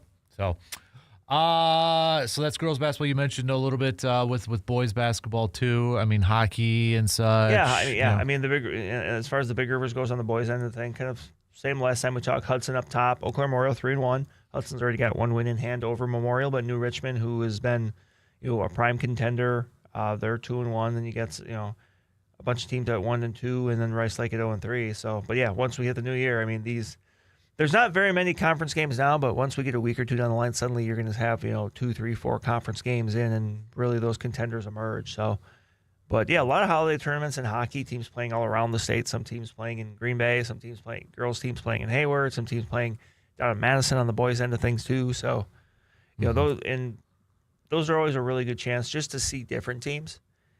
Right. Because when you can travel and play a couple games against a team from the other side of the state, that's a lot better than trying to schedule that, at pretty much any other time during the season where you might have to travel even further and it's maybe a little bit more of a hassle. Right. So, I know kind of, do we kick into gear with like conference wrestling a little bit more too? There's been some, okay. But you'll see probably a little bit more of it as far as like the conference duels. Like I know the Big Rivers has already had a little bit of it. The Clover Belt really gets going now once we hit, really next week, I think. Okay. So that'll get going as well. And obviously, wrestling had some big tournaments this week with the Northern Badger, which over in River Falls. Eau Claire, I believe it was Eau Claire North, hosted an event at I believe here in Eau Claire earlier in this week. So yeah, I mean we're wrestling. I think we're not that far removed already from the wrestling postseason when you think about it. Oh, It's man. when you get that, you don't have to get that far into February before it starts. So Man, wow, that's kind of nuts to think about. that's kind of the thing every year we have to kind of come to terms with once we get past the holidays. Is okay, it's January, it's the new year. Wow, postseasons for stuff start 5-6 weeks from now. Right. Does that cover the high school Pretty much portions of it? Yeah, I would say for right now. I mean, there'll be more for next week. So okay. For I know for the college side of things, we'll start off with the Blue Golds. So we've got men's hockey is going to be taking on Stevens Point tonight, and then tomorrow wrestling's over out on the East Coast. We got women's hockey also in action against Bethel University. Talk about basketball. We're getting into the WIAC portion of the schedule now. Men's basketball looking to remain undefeated on the season. They're going to be visiting Stevens Point tomorrow night, where the women's team will be at the Sonnentag taking on Stevens Point. So, and then for UW Stouts, we've got gymnastics in action beginning tomorrow. Also, men's hockey is going to be taking on St. Norbert tonight. So, and then we've got, it looks like a big meet over at UW Oshkosh for gymnastics and such. Men's basketball is going to be taking on UW Platteville at Menominee. Women's team is going to be taking on Platteville in Platteville. And then men's hockey taking on River Falls. Also on Sunday, speaking of River Falls, the Stag Bowl coming up here. So we'll see if they can pick up. They're going up against Powerhouse too. I just blanked on the on the name here. They're going up against who is it again? Help me out. North Central College. They've advanced to the title game for the 6th straight season. So we'll see if River Falls' offense, right? That's kind of what they're known for, Brandon. Is the putting up the points. Putting up the points. If I get in all season long here, and I know we kind of talked a little bit about on Festivus, but they're that play to secure the win was pretty sweet if you didn't get to see it for River Falls a couple weeks ago already at this point. But nonetheless, I know, I'm a Blue Gold alum. You are an Oshkosh alum. It's still cool to see a WIAC team. It is. Especially no offense, it's a different WIAC team exactly, than Whitewater. Exactly. So. To see a different one. I mean, just to kind of see not too far from us. Right, to see how they've built, they've built up. There are some local connections with that team. So, no, it's really it's cool. I mean, I think there is a bit of obviously regional pride. I mean, River Falls very much on the border of Wisconsin, Minnesota, but still, like you mentioned the whole WIAC connection. I think a lot of people kind of feel that way. Hey, if my team can't win, then it's it's a little bit different than you might see with like I don't know, like in Division I, where I'm sure like if Michigan wasn't cheering for Ohio State in the college football playoff kind of thing. Right, exactly. So, but it should be a fun game. I know North Central's undefeated this year. River Falls just has the one loss, 13-1. But again, that offense, they can put up the points. And I think most importantly is they've showed they can put up points regardless of the weather. Yeah, they didn't exactly have ideal conditions the last few weeks of those last few games they played, and they were still able to pile up points. Right. So. That's I believe is it Sunday? Sunday. I think it's Sunday evening. Sunday evening at 7:00, right? I think it is. So, yep, 7:00. And I know people are saying they should go to war. I think it's cool they're playing in Canton. I think it's cool that they're playing in Canton. The timing is a little interesting. I mean, I know people that would have been maybe more likely to go travel to it if they're River Falls alums. But the fact that it's a Sunday night game, like that's true. You really can't. Yeah, if it would have been like tomorrow. Right. On a Saturday night. Yeah, I could see that. Yeah, a Saturday night or even like a late, like a 4:00 on Saturday kind of a game. Yep. So, but that, and I get some people want to go to the warmer weather for like the D3 National Championship or maybe a dome or something like that. But to play outside the Hall of Fame it's pretty cool. It's pretty cool. I would be all geeked up about that part. Yeah. So just to be there. So. All right, that's your local sports roundup brought to you by Carpet City Flooring Center. We got to take a quick break. Coming up, we'll do cream of the crop and pump the brakes, full throttle. That's all coming up after these quick words.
It's time for our Mike's Star Market cream of the crop, Brandon. So let's give you the honors first. Who is your cream of the crop? The Mike's Star Market cream of the crop, the first one of the 2026 year. Gotta set the tone the right way, right? Mm-hmm. I'm just gonna go with Ole Miss football. Okay. Like, as much as it could have went awry for them after Lane Kiffin bolted for another team in the same conference, the fact that he was able to, the fact that they were able to just kind of put it together and win, not only win, but win a couple games. I mean, you can say what you want about the Tulane game, but still, like, being able to go and win in the Sugar Bowl against Georgia, a team that is, I mean, look, they won the SEC. Yeah. Like, that was still a very, very good team. And to do it in the manner they did, like, it really seems like they've galvanized behind their new coach. Yeah. Like, he's kind of really, I mean, he didn't exactly have it didn't sound like the kindest things to say to Lane Kiffin on his way out, but just like galvanized, like, this is my team now. Mm-hmm. Like, and this team is definitely taking that on. Like, and just the fact that they're in the Final Four, like, is, to me, it's surprising, but a good surprise. Yeah, I'm staying with college football, and I'm going to go with Indiana. Just they continue to prove people wrong, prove any doubters wrong. I don't know what else outside of winning it all would shut them. But, I mean, the way they beat Alabama, in the elements too. I mean, that was an impressive victory, I thought. Mm-hmm. They've had a lot of, obviously, to come off winning the Big Ten championship against Ohio State, which maybe for some people thought, okay, that's maybe the national championship in itself with those two teams. And then, for that long break, to really not miss a beat. Right. To go out there and dominate. They weren't intimidated. They weren't in awe. For a team that, let's face it, a lot of those guys have not been in that position before. They look like they belong. Kudos to them. Kirk Cignetti, to me, is he the best college football coach in the country right now if you were power ranking him? Who would you take over him at this point? It's hard to say not. Mm-hmm. Like, I think you have to. Yeah. Yeah. And the fact that he's going to be staying in Indiana. Right. I think I had seen that with the win, it activated something in his contract. It's called I think it's like a good faith clause or something, where basically he's going to get a bump up in pay. Rightfully so. And rightfully so. Yep. But yeah, and with this landscape of college football, it's one of those things where, like, look, you can see how big of a difference and how much things can change just in a couple years. Mm-hmm. But you have to have the right things in place. It has to be the right coach. Mm-hmm. That coach has to get the right players. It has to be the right boosters. Yeah. Like, it's just all of those things have to align, but you can turn everything around very quickly. It's what a world that we're in right now, that Indiana's the number one football team in the country. Michigan right now is the number one basketball team in the country. Right. So those are our Mike Star Market's cream of the crop. Ready to do the AJM Automotive Pump the Brakes Full Throttle here, Brandon? Let's start off with, because Monday is like Black Friday for the NFL, because I was already kind of perusing some of the Giants like head coaching stuff and that. One name that's on there, I'll just say this. I'm going to switch it up here. Pump the brakes full throttle. Given the Giants situation with their young quarterback, a younger offense, pump the brakes full throttle. They should really focus on bringing in an offensive-minded head coach. Because you've been hearing a lot of Jeff Hafley, and I'm not saying it because I want Jeff Hafley, but I'm saying it with the quarterback and Malik Neighbors and all that. I'll pump the brakes a little bit because I think that's important. I also think that's important to try to sync it up when you can, because otherwise, it could happen anyway. But you could be in that situation where you bring someone in and, okay, Jackson Dark's not my guy. Right. Okay, well then suddenly then 2027 you're picking a quarterback. Mm-hmm. Or what if they fall? I don't think they will, but what if they fell in love with one of those? Say Dante Moore comes out and the Giants end up with the number 2 pick, and they have their choice after whoever the Raiders pick at 1. Mm-hmm.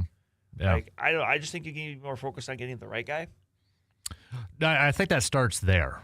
I do think there is some merit when you do have a younger quarterback that you feel like they invested a first-round pick in. That, do you want the offensive coach in there? Because then you don't have to worry about, okay, if the offensive coordinator comes in, he has success and he's going to leave, and then you're kind of resetting. We've seen that before with younger quarterbacks, right, where they have to have a new offensive coordinator because that guy keeps having success and success and success and such. You kind of wonder, is that maybe affecting Tampa Bay a little bit for how many coordinators they've lost with Baker Mayfield and all that. But I agree with you. Like, I don't think you should go into a situation where, okay, we want an offensive coach because we have Jackson Dart, we have Malik Neighbors. You need somebody with a culture change. And I think what really hinders the Giants in this thing is they're keeping their general manager. Yeah. And I think if you are a coach, like let's say you're not a former head coach, but you are a coordinator, a hot coordinator that hasn't been a coach, and you kind of, I would say, and this is kind of a pump the brakes full throttle, but let's say, does Jeff Hafley have more pull than Mike McCarthy right now? Because, and I say that because McCarthy is going to, if he's interested, he's being mentioned as a possibility here. He'll be looking for his third. He's going to be his third team as a head coach. He has won a Super Bowl. He has won a lot of games, which may sound like, why wouldn't he have more pull? Because I think this would be his final opportunity as a coach. Would he just be looking to take one more job? Whereas Hafley, if he's an up-and-coming coordinator, does he have more sway and be picky a la a Ben Johnson type of thing? Right. So do you buy that? That Hafley, maybe a guy like I'm not saying Jeff Hafley, but maybe a Chris Shula or a Jesse Minter, they have a little bit more pull than like a Mike McCarthy. Maybe. I think you make it. I would go full throttle on that. I think you make a good point about that. Mm-hmm. Where, let's face it, for someone like Mike McCarthy, the clock's ticking. Yeah. If he wants one more shot at it, like he's not going to get very many more opportunities for that shot. Right. And it's kind of like Jacksonville last year with Liam Cohen, right? I'm not going to interview. They fired their general manager, Trent Baalke, and then it's like, okay, yeah, now I'll go. Right. That sort of thing. Right. Whereas I don't think Mike McCarthy might be in a position to say, no, I don't want to go there because of the general manager. Right, and you bring up the Jacksonville situation. Look where they are now. Mm-hmm. Right. So I do think that is a mistake from all accounts that the Giants are keeping their. I think if you are. I think so. I think you need to start fresh. Yep, I agree. Start fresh with this, especially since you still have a young quarterback and Malik Neighbors. Just start over with this whole thing. So, pump the brakes, full throttle. Let's set the line for how many head coaches are going to get fired. All right. Let's set the line. Let's not count the guys that have already been let go. I'm going to say because we've already got the Giants and Tennessee open. Right. I'm just giving a quick look around. I'm going to set the line. You tell me pump the brakes or full throttle. You know what I mean? Yeah, so over, under sort of thing. 3.5. Let's see. 1. So full throttle would be over. Pump the brakes would be under. Okay. Yeah, I'm just going to scramble into. I'm going to go. I'll pump the brakes. I'll go a little under because I'm looking through. I mean, again, we can't count people that are already gone. Right. So I was thinking Kevin Stefanski in Cleveland. Mm-hmm. I was thinking Pete Carroll. I think that might be just a step aside, like almost like a mutual thing. But I mean, there have been some rumblings that maybe Jonathan Gannon stays in Arizona. I don't know. Maybe Raheem Morris did enough to save his job. That's kind of, and I don't think the loser of the Pittsburgh-Baltimore game is looking for a new coach. Okay. That's just kind of one of those where, like, I feel like we've heard that a lot over the years, maybe, and I'll just kind of believe it when I see it. Can I throw one name that you haven't mentioned in there? Todd Bowles. Yeah, that's actually a good one. I didn't think. Yeah. I mean, we've talked about that. I think, they lose. Yeah, that's a good one. So, what about Cincy? I thought about Cincy too. With just Zach Taylor. Like, I'm going full throttle. I think we're going to have 4. Okay. I'm going to go Tampa. And that doesn't necessarily mean it's going to happen this way. I think it, depending on if Tampa wins, I think Tampa, I think we can sense it. Yeah. A little bit. Yep. I'm going to go Tampa. I'm going to go Cleveland. Yeah, Atlanta's tricky. That is really tricky. The they're not going to let go of Aaron Glenn after 1 year, I don't think, with the Jets. Dan Quinn's not going anywhere. Miami's tricky, too. What do you do with Mike McDaniel? Yeah, I mean, they've recovered nicely. Yeah. So I think he's going to stay. I think Arizona's going to make a switch. I think they should. Mm-hmm. But, yeah, And then, I think Raiders, too. So those are my four. Yep. I would not be surprised if they do decide Cincinnati and Miami, though, and Atlanta. I'd throw those three. Like, I don't know if it's every year, but sometimes there's like that surprise. That's what I was thinking. I'm like, what would be that surprise? I honestly think it would be, I don't know if it'd be a firing. I think a surprise one would be the loser between Baltimore and Pittsburgh. Yeah, to me, that would be it. Because otherwise, like, I feel like it's more than likely Mike Tomlin. If they were to lose, yeah.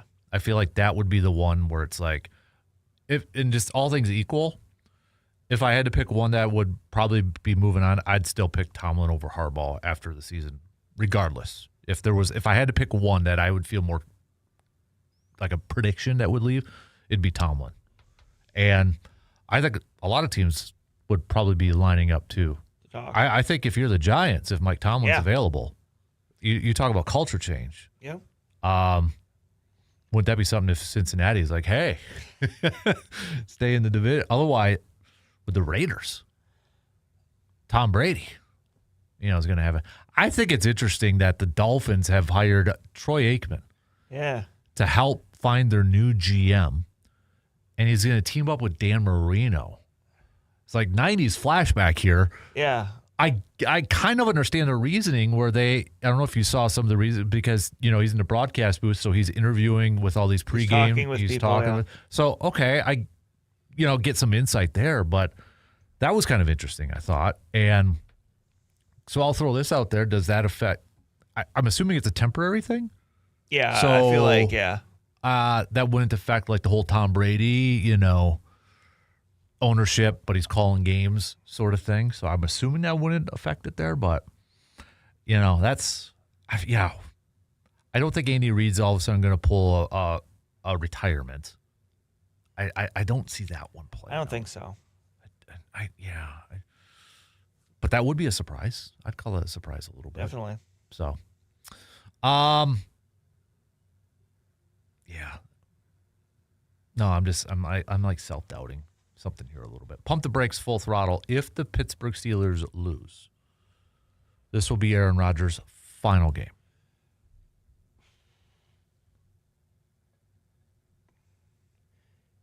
People usually stay a year too late, and I mean, he's been, I would say, above average this year. There's been moments, but there's also been moments like the last game where it just.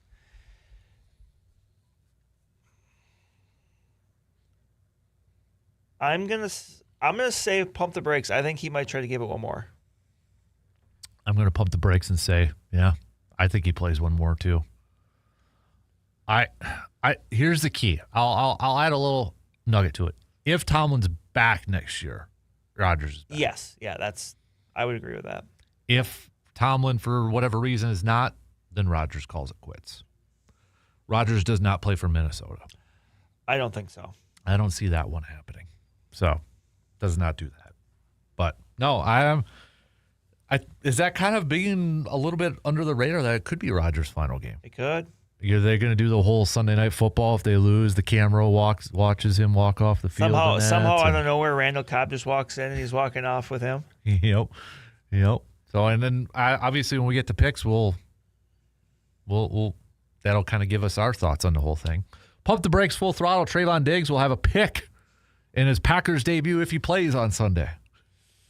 I mean, he hasn't had one yet this year. I don't think he's had any pass breakups. No. He's allowed. The quarterback rating he's allowed? A perfect quarterback rating? You might as well not cover anybody. Isn't that the same? You might as well just leave him open and hope, because it does sound like J.J. McCarthy will probably play. I think he was a full participant yesterday, so he probably will.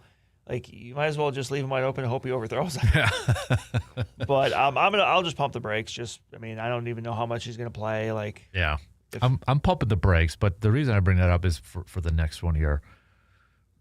I'm just going to speak for Pat. Let's pump the brakes on anointing Trayvon Diggs as like, okay, he's going to be back to an all-pro cornerback. This is Andre Rison in 1996. There's another great comparison.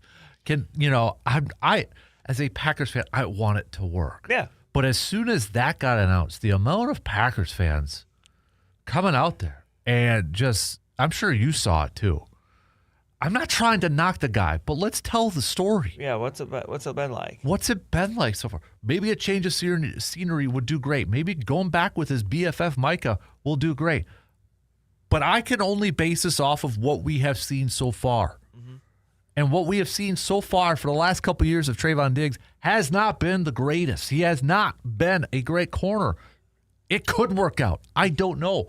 But that's why I'm setting the bar really low. So can we pump the brakes on this now? I think sometimes what'll happen is if fans have heard of somebody. It's name recognition. It's name recognition. If this was John Williams that the Packers claimed off waivers who had 1 start for the Cincinnati Bengals, I'm making up a name in that. Or if he just had the same numbers, but his name was, John Smith. Yeah. They'd be like, oh, he's allowed a perfect quarterback rating, and like, what are they doing? But it's Trayvon Diggs, and 4 years ago he had 11 picks, and he was an All-Pro.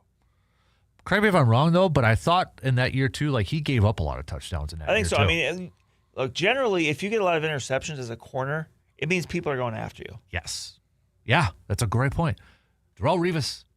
Yeah, he didn't get a lot of after a while, he didn't get a lot of interceptions. You know why? Because teams stopped throwing their way because they were very good. Mm-hmm. Yeah, so I want to do a general pump the brakes on. Let's just lower that expectation bar the thing is too, we don't even know if he's going to be playing with Micah Parsons because there's no way Green Bay is bringing him back next year with a $15 million cap hit. Right.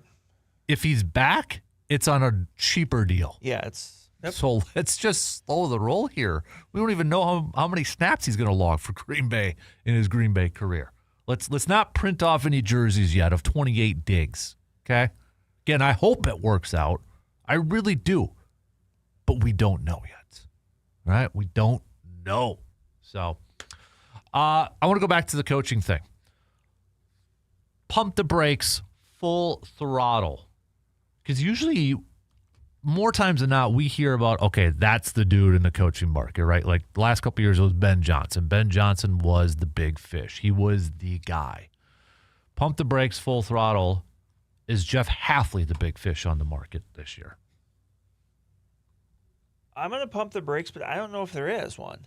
Like, it doesn't seem like there is that one that – because, I mean, Ben Johnson, that was a couple years. Mm-hmm. So this one, I don't know if there's one that's been the last few years, like – out there. Right.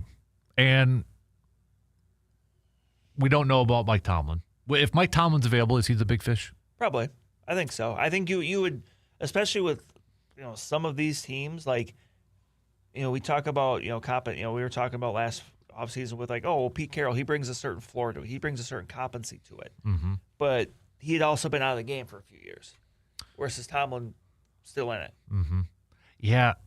Even the Cliff Kingsbury talk has died down. It's definitely. Robert Saleh, maybe. But he can afford to be picky. Mm-hmm. I mean, you could maybe say Brian Flores, but there's still the overhanging thing about the lawsuit against the NFL. Right.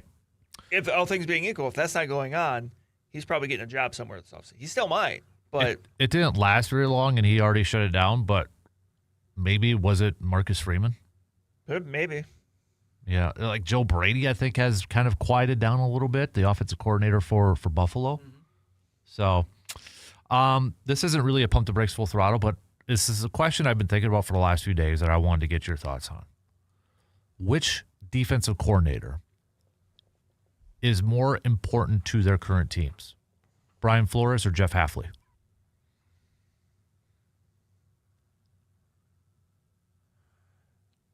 I will say Flores because of the uncertainty of the Vikings offense. Like the fact that the Vikings are 8-8 and have a chance to finish with a winning record despite getting some of the worst quarterback play in the league. That's true. I think reflects very highly on him. Mm-hmm. I think that's why I would go that route. Just because, and again, it's something that's really not of either of theirs doing.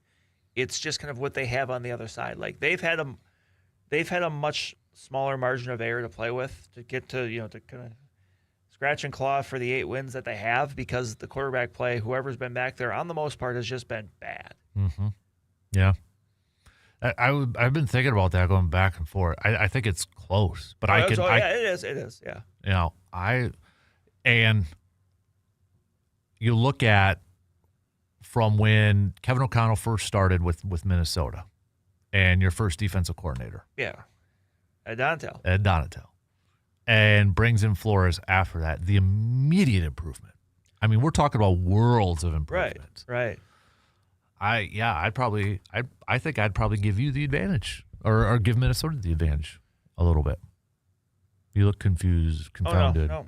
Looking at so. Last question. We can do a little pump the brakes, full throttle with it too. But another name that was out there last year that was kind of a big fish, Mike Vrabel.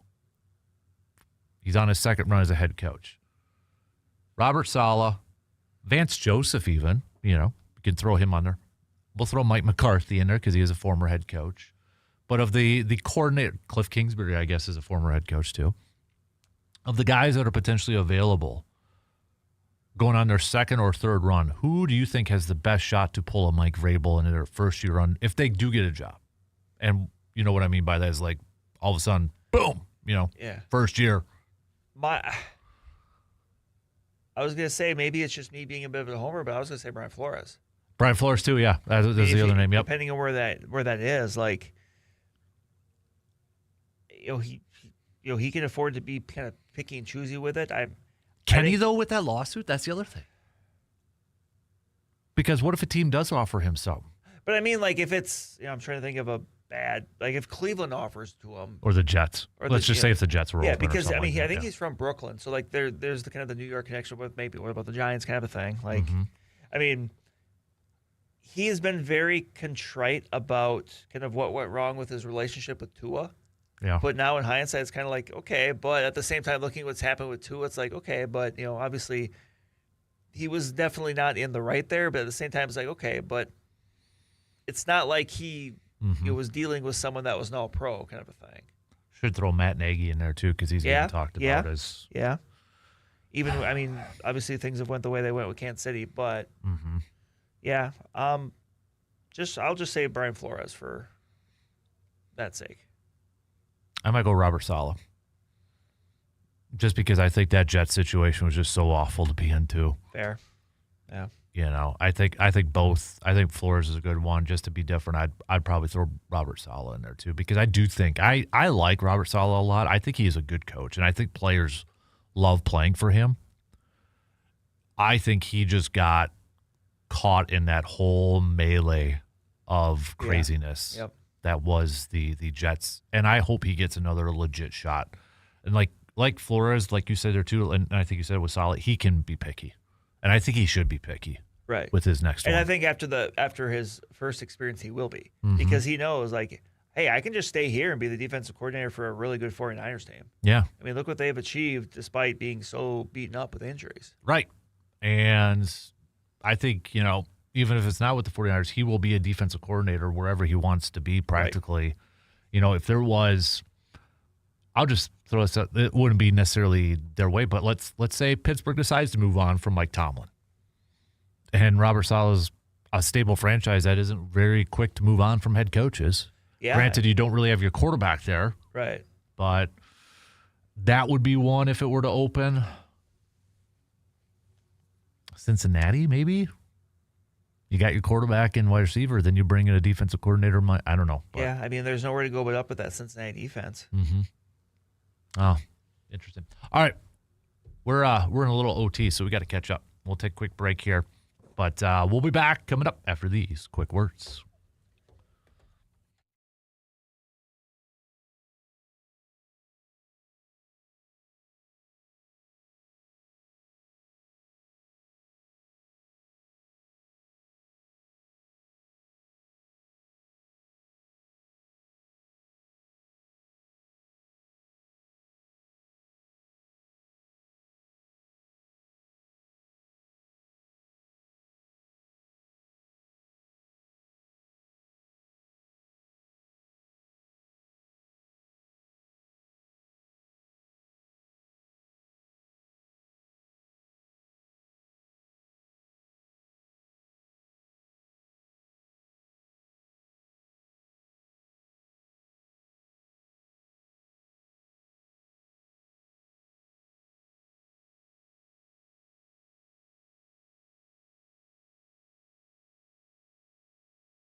Tell you what, Brandon, let's do our New Year's resolutions and bold predictions coming up in the final hour, just past the 9 o'clock hour. So if anybody else wants to play along, you can do so by hitting us up with some texts on the Shoe Doctors bullpen line at 715-830-1912.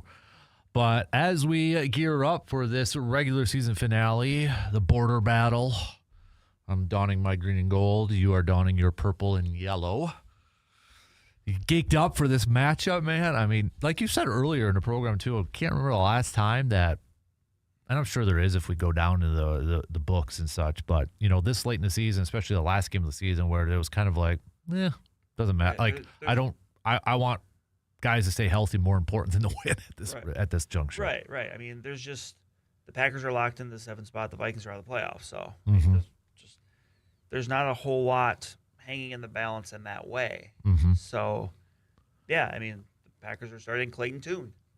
Yep, former Houston.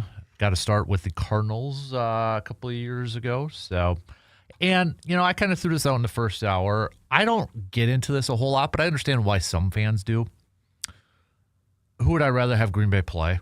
Yeah. Philadelphia or Chicago? Obviously, they've played Chicago twice this year, 1-1. They played Philadelphia once. They lost that close one. And they've obviously quite a bit of experience with Philadelphia the last couple of years. I'll be honest, I don't get into that a whole lot. Right. Just play who you play and try to come away with the W. I get it. It's a fan thing. You can do that. Yeah. I will say this, though. I hate playing division teams in the playoffs. I don't like that. But I think that's more for a reason of dealing with the fan bases. Right. With that, so. But we'll see how our picks go to see, because right now it would be Green Bay taking on Chicago in Chicago. But Chicago is taking on a Lions team that I don't know how they're going to approach this game. Going up against, Lions going up against their former offensive coordinator. It's in Chicago, though. Philadelphia. They're not starting Jalen Hurts, right? Correct. So, but they got Washington coming into town. So, yeah, currently it would be the Rams would be visiting Philadelphia. That would be kind of an interesting game, a spicy one there. But if we would have picked, if anybody picked, you were absolutely lying to yourself that Denver and Seattle would be the top seed entering the final week of this regular season. You are a liar face. Liar. Pants on fire. Plants for hire. Is that a real one?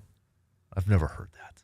I think that's Patrick from SpongeBob. Oh, jeez. Are you going to the SpongeBob movie? I'm not. Okay, good. No, that's just something that popped in my head because that's the other thing I thought of when I hear somebody say liar, liar, pants on fire. Liar, liar, plants for hire. But, yeah, I don't get it. And then the whole thing about, if you're Chicago, you should be worried about Green Bay coming in. And I don't know. I think Chicago's playing with a ton of confidence, though, too. I mean, they're at home. They're going to have a home playoff game. And if your main division rival comes in, I'm sure it'll be a good game. But I don't think Chicago's. What are you doing over there? I broke your thing. No, I'm kidding. I didn't break anything. Man. So. No, I was going to, because it might change when we do our picks. So I was going to ask you something with this, but no. So, but if you if you got a reason why, if you're a Packers fan, that you would rather play so-and-so between Chicago or Philly, you can let us know. Hit it up, 715-830-1912. Interesting enough, the NFC North has a chance to be the only division where all 4 teams finish with a winning record. And I was reading, too, with your Vikings, I mean, you're like one game away from where you could potentially be heading into this week, right? Where you could win the NFC North. Right, yeah. The second Chicago game where, remember, they had the lead with like a minute left, and then Bears had a kick. Devin Duvernay had a kick return that basically set up the game-winning field goal. Yeah. If that result flips, the Vikings could. Yeah, they're going into a position here where if they win and Chicago lost, this one would have also been for a playoff spot, right? Which means there's a decent chance that could have been a primetime game because that would have been for a postseason spot. So, on one hand, then, too, because you guys have gone through a lot of injuries, especially at the beginning of the year, offensive line and that. You factor all that in, maybe not a bad job considering all I mean, obviously didn't live up to expectations coming off of the season last year. I thought they would win 10 games. Mm-hmm. So if they were to win Sunday, they'd be 1 game off. Right. But obviously, and we knew this division was going to be tough. It was a different, it was a, kind of a unique path to get there. Right. But yeah, I mean, going back to, at one point they were 4-8, coming off that very, very ugly loss in Seattle. Yeah. After a very ugly loss in Green Bay. It did not look good at that point. And regardless of how it ends, I think, the thing you have to give the team and Kevin O'Connell credit for is the team's still playing really hard for them. Yeah. They want to win. There's teams out there that have packed it in. They've got their vacation plans for next week booked. They're counting down the days. This team has maintained, playing hard for their coach. They want to finish with a winning record. Yeah. Yeah, and I think that Christmas Day game, that was no better proof than that. Right. With Max Brosmer. He tried. Yep. He didn't turn the ball over, that's the nicest thing you can say is he didn't turn the ball over. Yeah. But all right, we got to take our final break before we wrap up the third quarter. We're going to do that right now, and then it's football, more football, and resolutions coming up in the final hour.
Just a few minutes left to the top of the hour.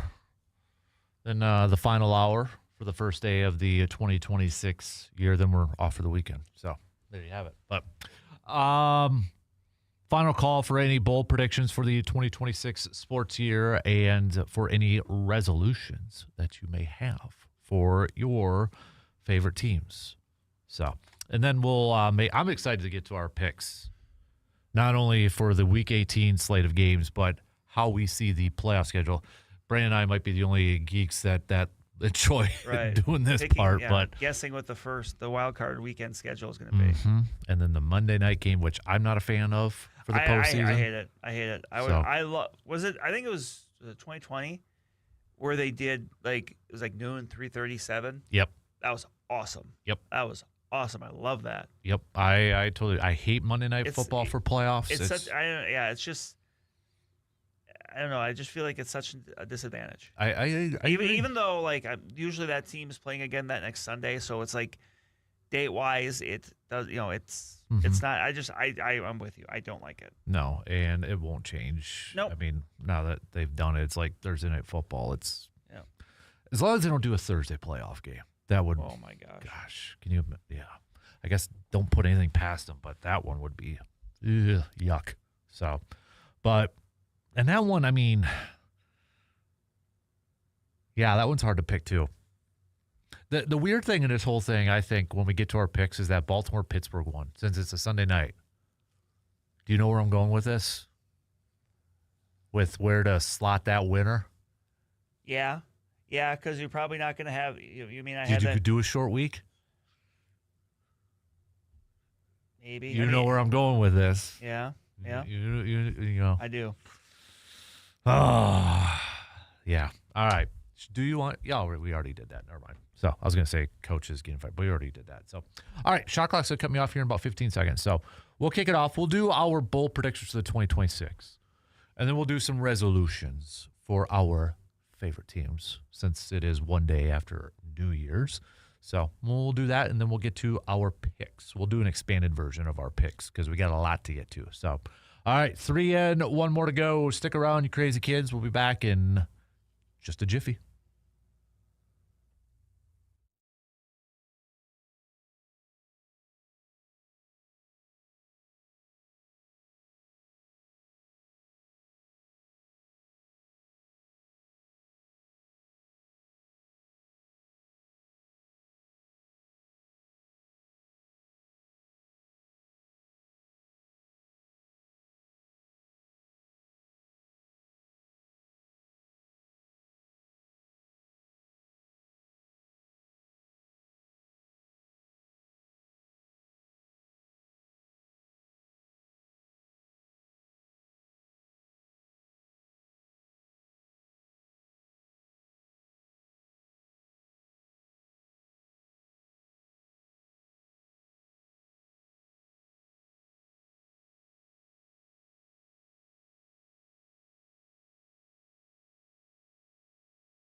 All right, it is the final hour on this Friday morning of January 2nd. Thanks for hanging out with us all morning long and to the finish line.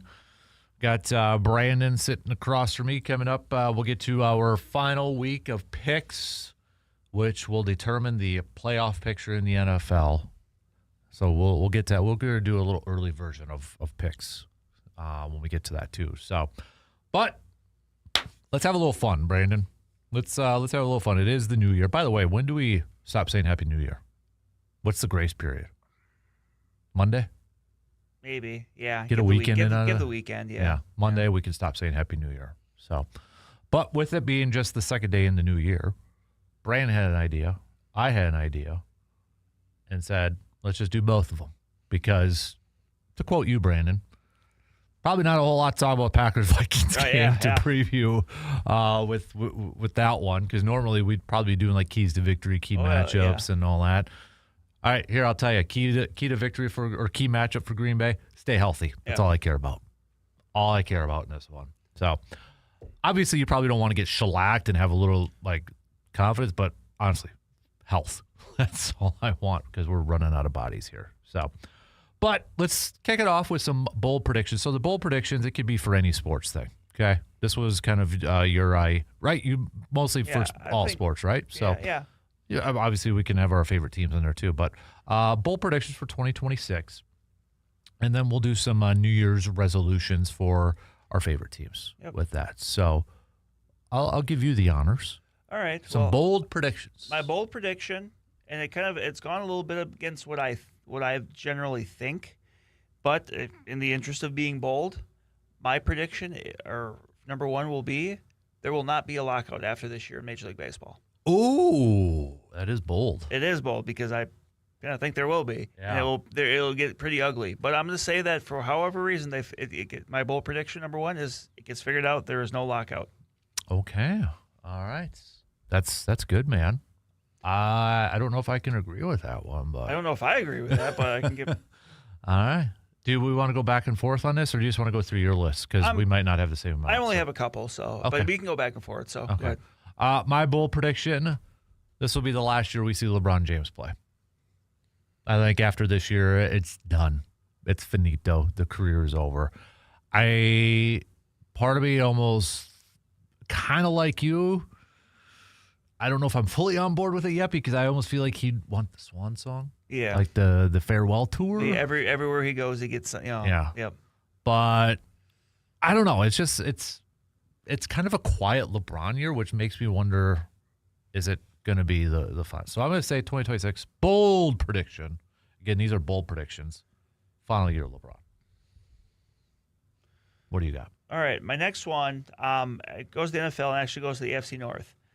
I'm going to say that either Lamar Jackson or Joe Burrow is not in with their team next year. Is that going off of what? Because I saw it was on Rich Eisen's show, and I don't know who said it. I don't know if it was one of his producers or it was Rich, that one of the face of the franchise quarterbacks is going to be going to be traded this year. Yep. So a lot of people are like, "Oh, who is that going to be?" I'm going to say it's one of those two. Lamar seems to be the popular pick. Lamar, yeah, because that's kind of cool. It's kind of cooled on Burrow the last few weeks, which understandable. Mm-hmm. But I'm going to say it's one of those two. Because I was trying to go through my head too. Packers fans, it's not Jordan Love. Okay, they're not trading Jordan Love and signing Malik Willis. Can we just stop? Like, when you hear that as a Vikings fan, Brandon, do you just sit there and laugh? A little bit. Yeah. I mean, you can admit it. Call him out. Like, you could just say, it's not a knock on Malik Willis. Oh, no, not at all. It's not. Malik Willis is going to make himself some money this offseason. I think Malik Willis, though, too, and good for him, try to find that system that's going to work for you. Right, and that team. Like, we saw, the Jets paid Justin Fields, was it $40 million? Yeah. But that doesn't mean that's where he's going to want to go, because I think he understands, like, where I go, like, this could be my shot. Yep. Yep. And he's going to be, like, the free agents class for quarterbacks is not good. In the draft. The draft, there's, like, he has done himself a lot of good the last few weeks. Yep. 100%. And good for him. Exactly. Good on him. Yep. Ooh, so you think it's going to be Lamar or Joe Burrow?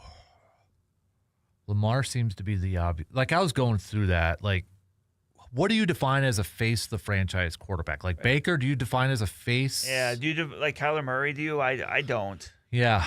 I mean, Mahomes is hurt, so it's like Yeah, that's not gonna. Tua's already benched. And I wouldn't classify him as that. Yeah. Jalen Hurts, I don't think they would so. move on I from don't him. think so. Trevor Lawrence, not anymore. Not anymore. No, like if they had struggled, I could have seen that. Yeah. But no, not anymore. It's not Josh Allen. It's not C.J. Stroud. I don't think. No. I don't think why they would do that. Yeah. Yeah. So to me, I think it's one of those two. Brock Purdy, the Mac Jones thing. I don't know. Like the way Brock Purdy has played in recent weeks, I don't know how you can do that. Because that was talked about, was it last year or was it right before he signed that contract? Yeah. It was sort of thing. So, no, I think Brock Purdy is the perfect quarterback for the Kyle Shanahan system, like for what Kyle Shanahan wants to do. Oh yeah. Even with obviously the money starting to kick in for him. Mm-hmm. And Mac Jones did have success, and the whole draft thing with Shanahan, Mac Jones, and that there too. So okay, I like that one. And I know you've gone back and forth on this before in the past, but the whole when Lamar was potentially available. Oh, I mean, like when Atlanta? when he was technically a free agent, like I just called out the rest of the NFL because like and Atlanta was the big one. Even at the time, I was like, why wouldn't Minnesota check in? Because that was at the end of the Kirk Cousins era. But I mean, when it was Atlanta, it's like when they were like, oh no, we're actually happy with, wasn't it Desmond Ridder or whatever? I'm like, are you kidding me? Yeah. Like that. I mean, you could not convince me that there was not some level of collusion in the NFL when Lamar Jackson was a free agent and nobody went after him at all. Because it was a franchise, but it was 2 first-round picks. And look at how many teams this year we've seen trade 2 first-round picks. Ask me right now, would I trade 2 first-round picks to Minnesota for Lamar Jackson? Yes. Would you? Yeah. Yes. Yeah. It's, and no offense, but it's like Sauce Gardner got 2 first-round picks in exchange. Right. Obviously, Micah got 2 first-round picks. That's the price to play poker. Do you want Lamar Jackson on your team? Yeah, I think if you're that team that you legitimately feel like you are a quarterback away or maybe a couple years away from like... If that was a viable option for Minnesota, do it. Mm-hmm. Heck, maybe Atlanta revisits that. Maybe, exactly. After they, Michael Penix. Because with Bijan and Drake London and Kyle Pitts, and then you throw Lamar Jackson in there? That's a wagon of an offense. Right? I mean, come on. It's hard not to kind of salivate or sell, Yeah. Oh, what if? But I like that one. That's a spicy bold prediction. Bold prediction for me when it comes to, just remember, this is the 2026 season. Bold prediction for me. I kind of had one similar to that, but I'm going to scrap it. Oh. I thought there was going to be I thought there was going to be a trade for a starting quarterback. I didn't go with the franchise one, but I'm going to kind of scrap it. So I'll go with Shedeur Sanders gets traded. I can't help but do that now whenever I hear his name just because of us at the draft. Shedeur gets traded to another franchise. Interesting. Mm-hmm. Interesting. Part of it is because I think they may switch head coaches. And they would be looking at a pretty primo pick, although 1, 2, 3, 4, they could be picking 5th-ish. Mm-hmm.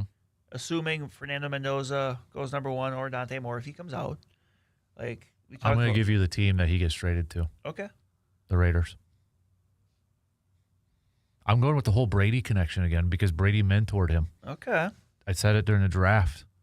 If Brady is going to be more hands-on with this thing, going Shedeur gets traded to the Raiders. Okay. I think part of it is going to be public pressure from the Sanders, Dion, and all that to move his kid.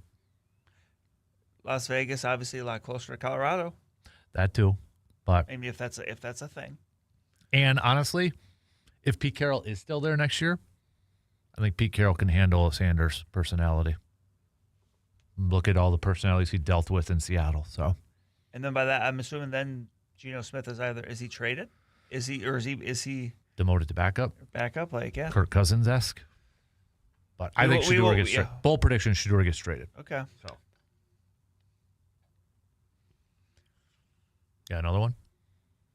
I have one more. Okay.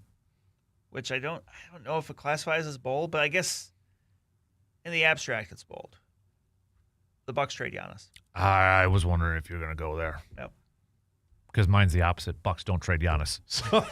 Well, one of us will be right. One of our bold predictions, when we're revisiting this next January for our bold predictions of 2027, we'll be right. Yeah. So, that is such a toss-up at this point. It is. Flip a coin. So, I mean, again, on the other hand, like it's really not bold because we know it's a possibility, but it's bold in that it's a big decision to make. Mm-hmm. I almost wanted to go. I only had 3. I'm done too. So I almost wanted to, but I can't do it. That the Bears announced that they're going to be playing in Indiana. I almost wanted to do it. I can't see that happen. The Gary Berries. I can't see it happening. No. I think a lot of that's just putting public pressure on it. 100% is Illinois to figure it out. Yeah, it 100% is. We could have had Janesville or Beloit jump in here. Yeah, I mean, come on now, Milwaukee. Can you imagine? Oh my gosh, that'd be funny. I almost want Milwaukee just to put a bid just to screw with everybody. Yep. You know, just to.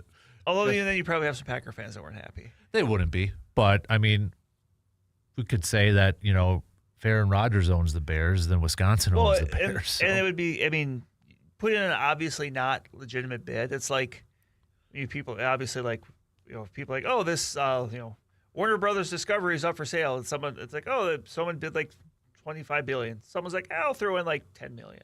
Like just basically to say I did it. Like I'd be curious, because there's Bears fans in Wisconsin. Yeah, there is. What would a Bears fan in Wisconsin think? Like, would they be like, yeah, I'll move it to Wisconsin because like, hey, it's in my state then, or would they be like, if I commute down for I got tickets, I go down like or why doesn't North Dakota get into this bidding or anything Bears? like that? Yeah, come on.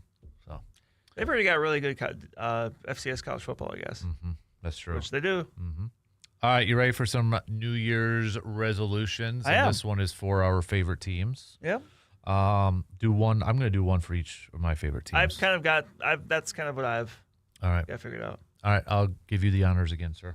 All right, I will start with the Vikings, and my New Year's resolution for the Vikings is you have to figure out your quarterback position. Mm-hmm. I mean, that they went in with the idea last year, and it was wrong, but like that, obviously J.J. McCarthy would be a lot more ready to play than he was, and that's the reason they're not in the playoffs. Like we could say, well, about this, that, and the other thing, but no, that's the reason they just miscalculated how ready he was. Right. You can't make that mistake again. Whether it's with J.J. McCarthy or it's bringing someone else in from the outside with more of an with basically more of a floor, more of an upside. Like if you keep McCarthy and you want him to be your starter, that's fine. But like you have to bring in a legitimate competition. Right. You can't just say we're going to bring back Carson Wentz. Right. Because if this happens again, then you're really kind of wondering about your jobs. Mm-hmm. I'd agree with that. So that would be my simple one for the Vikings. Figure out you have to figure out and put together a better plan for your quarterback position. Mine, I'll stick with the Packers since you start off with the NFL. I mean, a lot of people are probably going to say stay healthy, injury-free, et cetera, et cetera, et cetera. So I'll go a different route. My New Year's resolution, fix your offensive line. There's too many inconsistencies. Left tackle, who's playing left tackle, who's going to play center, who's your left guard? Is it going to be Aaron Banks again? I mean, you look at some of the really good teams right now that are in the postseason, Brandon, what do they have in common? Offensive lines. Yep. Look at Chicago. They finally invested in an offensive line, one of the better ones in the entire league. Green Bay took a step down from their offensive line. They have got to be better at that. They have to invest in that. So, New Year's resolution, all offseason, you could say corner. Yep, that would. It still is in the trenches. Defensive line, too. Okay, I'll make it more generic. Figure out the trenches. Improve your trenches. Got to be better in that area. So. All right.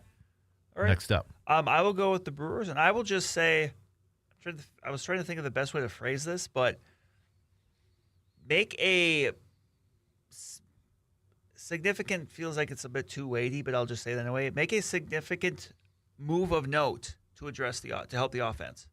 Something that's not a Akil Baddoo, something that's not just running it back as is and hoping for across the board improvement. Like, do something that makes teams go, oh, like makes fans go, oh, okay, like I like that. Like something to help the offense. I don't know what that is. Is that a third baseman? Is that a shortstop? Is that a second baseman? Whatever. It's another outfielder. I don't know. But like do something, and maybe that comes in a Freddie Peralta trade. I don't know. But something where you can say, hey, that's going to make that offense better by a decent margin. My bold prediction for the Brewers. Oh, this is a New Year's resolution. No, New Year's resolution. I'm sorry.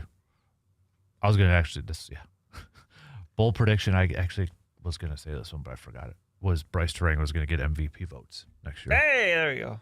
You like that one? But no, back to the Brewers' New Year's resolution. Thank you. I got sidetracked looking in the other mirror. I always do that. Focus. New Year's resolution. Yeah, that's. I mean, you figure that. My New Year's resolution: sign Bryce Terang to a long-term extension. Sign some of your younger guys to cheaper long-term extensions. The greatest player of all time, Sal Frelick, sign him to a long-term extension. Just lock some of those guys up. Yeah, it'll probably, it's the risk sort of thing, but just can we lock some of these guys up and just build with them for a few years? And an honorable mention for New Year's resolution, figure out Garrett Mitchell. I think that's more on him. But it's like, it would just be nice to see him get 500 bats in a year to know what, to see what he can do, because nobody questions the talent. Yeah. It's just, he hasn't been able to stay healthy. Right. I fully believe he could be like a 2020 guy. If he just got, but it's always something else. Like it's almost like JJ McCarthy a little bit, where it's like, it's not like, oh, he's got a bum knee or he's got a bum ankle or whatever. Like it's just always something different. And it's always just stuff that's like, it's not like stuff that lends to being injury prone. Right. I can get on that. So, all right, next up. I mean, my one for the Bucks is simple. You have to figure out the Giannis thing one way or the other. By the end of 2026, either Giannis is traded or he is extended. There's no middle ground. Yeah. 2026, and you got to do it here quickly. Make a move. Make a trade. Whether it's Grant, whether it's Levine, or whatever name you're throwing out there. I think the more time you waste by not making a move, the harder it's going to be to keep Giannis happy and keep him in there. I do think part of it is you've got to move on from Kuzma. Somehow get that guy out of there. And if you could get somebody else in, another scorer, you got to do it. And I think you have to do it now, really quick, before it gets too late, before you dig yourself into a bigger hole. Make a move now. Make a trade now. Not trading Giannis. Get somebody in to pair up with Giannis right now. And get Darvin Ham as the interim head coach. Just make the move, okay? Just make the move and get Darvin Ham leading the squad. So, Wisconsin, you just want to kind of make it all encompassing Wisconsin? I have two related to Wisconsin. Okay. So, football, figure out your offense. If you don't figure out your offense, you're gonna have a new coaching staff in there next year. That's just something they have not been able to do, and obviously last year was putrid. I was gonna say simply you gotta figure out your quarterback, but it's an ecosystem. You need everything working. Figure out your offense. Year 2 of Jeff Grimes, it has to be a heck of a lot better, or else you're all gonna be unemployed. Right. I mean, the football one's pretty easy. Your resolution is you better win more than 500. You got to make a bowl. You got to make a bowl. You got to make a bowl, and I don't know if they're going to again next year. The schedule is a little easier, but that's not a guarantee of anything. So, I mean, that was pretty easy. Basketball, I like a lot of things that Wisconsin has. I like what Greg Gar's done. I think, this is a big game coming up on Saturday against Purdue. It's just a really, really tough conference and such. I don't really have a lot of complaints about basketball, to be honest with you. Mine is just, I don't question the talent on the team. I just think you have to figure out who's who and where. Because they've been kind of tinkering a little bit with lineups and stuff. Like, at some point, you have to figure out what's your rotation. Who's your starters? Who's coming off the bench? Who's in what role? Like, you have to figure out that almost like that hierarchy, that pecking order. Yeah. Yeah. I will say this New Year's resolution, though, for college sports in general, figure it out. The whole thing now in college basketball where Scott Drew with the G League player draft pick that he's able to this is getting messed up now. It is. And I don't fault like the Tom Izzo who got upset or other coaches who were upset about this. But if it's in the rules, I guess I can't fault a coach. It's just I hate this. I hate this. I hate this. I hate this. Figure it out. The whole like you mentioned earlier, transfer portal opens up today. Come on. This is ridiculous. Well, think about it. If you're one of the 4 coaches left, if you're the coach at Ole Miss, you're going to be playing for Miami, but at the same time, you're also having to already dip and start transfer portal stuff. Yeah, it's crazy. Right. Yep. We've talked about you can move the schedule around to where games are the semis should be done right now. If you want to do the semis on New Year's Day and then the championship game a week later, that's fine by me. Mm-hmm. And then you open the transfer portal, even if it's the day after that ends and it goes till the end of January or whatever. Right.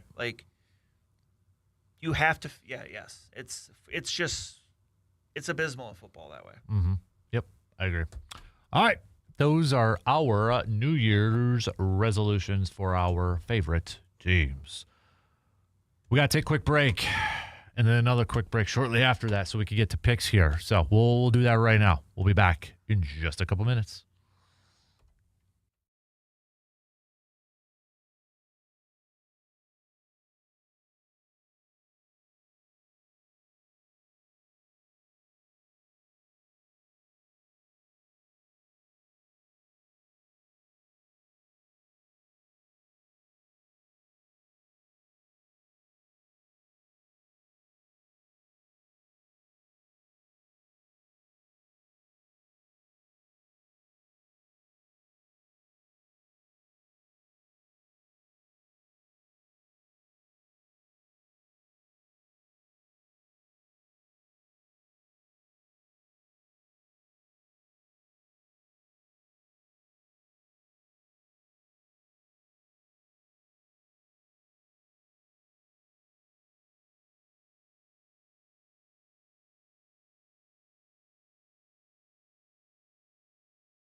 Approaching the bottom of the hour here. Coming up, we're going to get to picks right away because we got the playoff machine ready to go.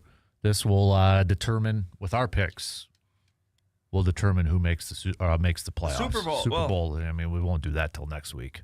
So make our Super Bowl picks next week. Predict the whole playoff bracket next week. And we're also going to have to predict the coaches. Yeah. Yeah. Once we find out. I did really well last year. I can't remember. I don't think I have it written down, but I think we both had Vrabel probably because that just seemed like that the was obvious one. Like I remember I had Pete Carroll and with the Raiders. Yep.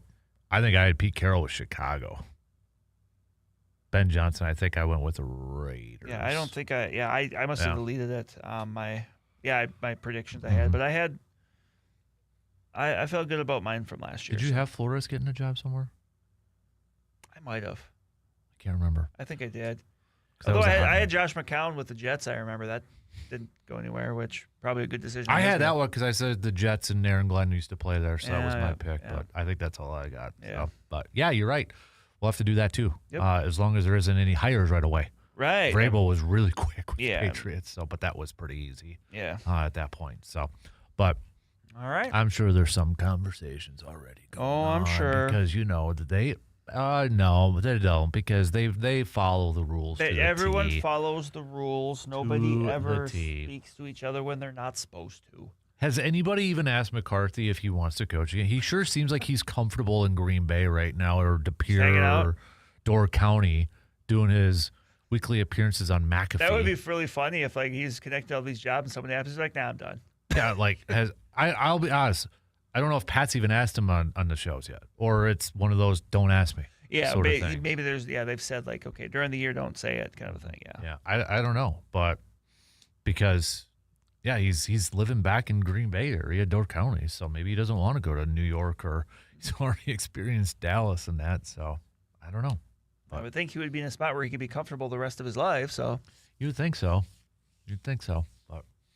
He did say, I know one quote said that he wanted to see a Pittsburgh Super Bowl this year. Like, come on now. Know where you're at. Dude, I know you're a Pittsburgh guy, but come on. They got enough already. All right? They got enough. I know he's got family over there still, so, but no. Hey, maybe if Tomlin leaves. No, they want a younger. Yeah, they'll have the younger guy that they can have for another 20 years. Right. So, all right. Let's take our really quick break, and then we're just going to go right into picks. You ready for this thing? I am ready. All right. Really quick break, and then final week of the regular season, NFL. It's here. We'll make our final picks for the final regular season games coming up after these quick words.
All right, so let's just jump right into it, dude.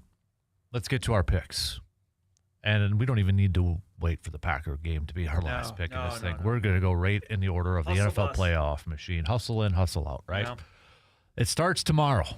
Carolina at Tampa Bay. Carolina wins, they're in. But as you noted, if Tampa Bay wins, they need a little bit of help yet too, right? Correct. Atlanta needs to lose. Yes, because the three-way tie at 8-9 would send the Panthers to the playoffs. Got it. So, but I'm going to say Carolina wins. I've got Carolina winning too.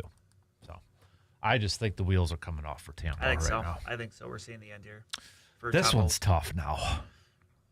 Seattle at San Francisco. San Francisco's offense is legit.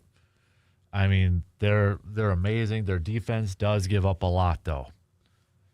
Can Seattle's defense slow down that offense? It's in San Francisco. San Francisco could get the 1 seed, and they could just be at home throughout the whole thing, all the way to the playoff or to the Super Bowl if they wanted to. So, how do you see this one? I'm going to go San Francisco, though. Ooh. I'm going to say they win in a shootout. I think Seattle does just enough, and I'm going to pick Seattle to win. All right, so we're going to have some differences on here. Yep. So this is good. This is good. Yep. Let's go Colts, Texans. I'm just going to go Texans. Yeah, I'm going to go Texans, too. No Phillip Rivers. Career reset. Thanks for the memories. Yep. We'll see you in the Hall of Fame in 2031. Something like that, yeah. Whatever, yeah. Dallas Giants. Dallas Giants. I'm going to go Dallas. I'll go Dallas. Cleveland, Cincinnati. Cleveland, Cincinnati. Yeah, I'm going to go Cincinnati. Yeah, I'm going to go with the Bengals. All right, Saints, Falcons. I'm going to go Saints.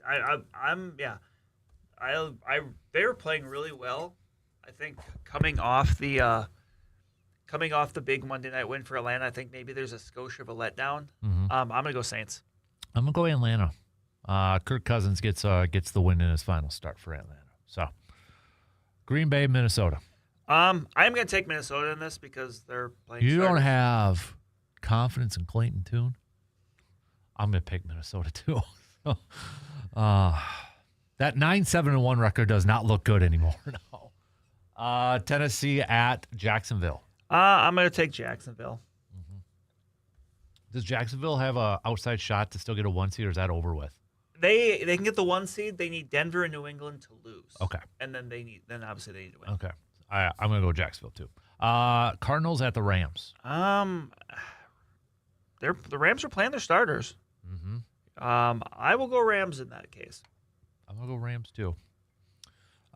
Chargers, Broncos, no Justin Herbert in this one, which is a little – because Broncos, Chargers could – they're jockeying for position still here. Yeah. So I'm going to take the Broncos in that case. Yep, I'm going Broncos too.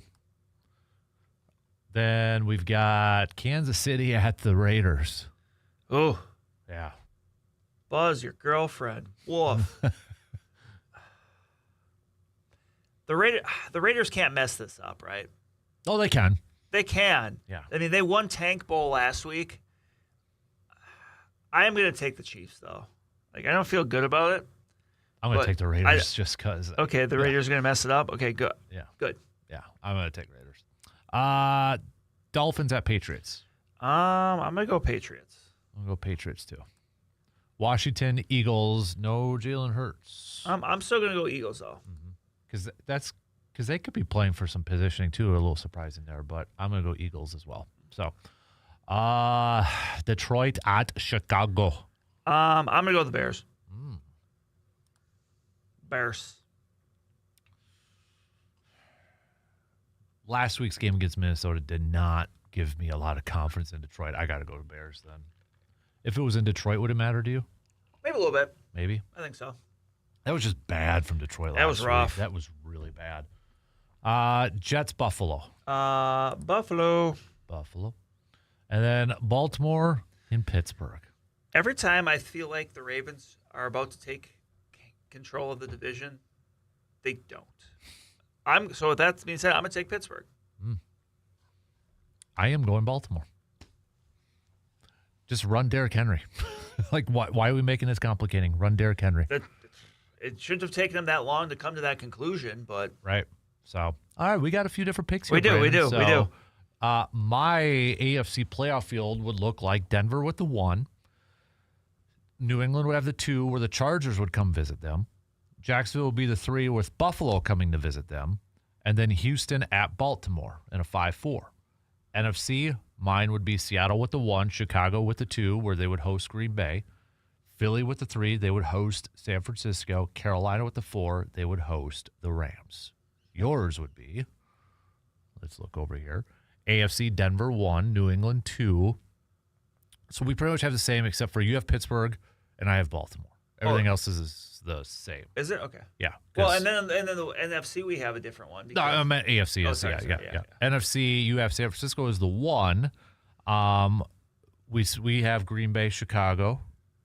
You have the Rams taking on the Eagles in a spicy matchup on Wild Card Weekend.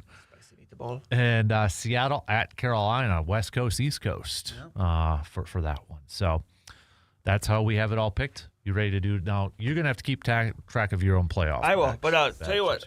So I was gonna say you're gonna take like the last break so we can. I suppose we could do that. Yeah. That way then we can just. You're the producer, Brandon. So I guess, you can you run the show here. What are you're stealing my marker, or that's a pen? All right, I'm gonna use my chalkboard then. Chalk talk. So all right, final break, and then we'll have a little more fun. We'll be back in just a couple minutes.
All right, wrapping it up here on this Friday morning. So we made our final NFL picks for the season. We have set the playoff field.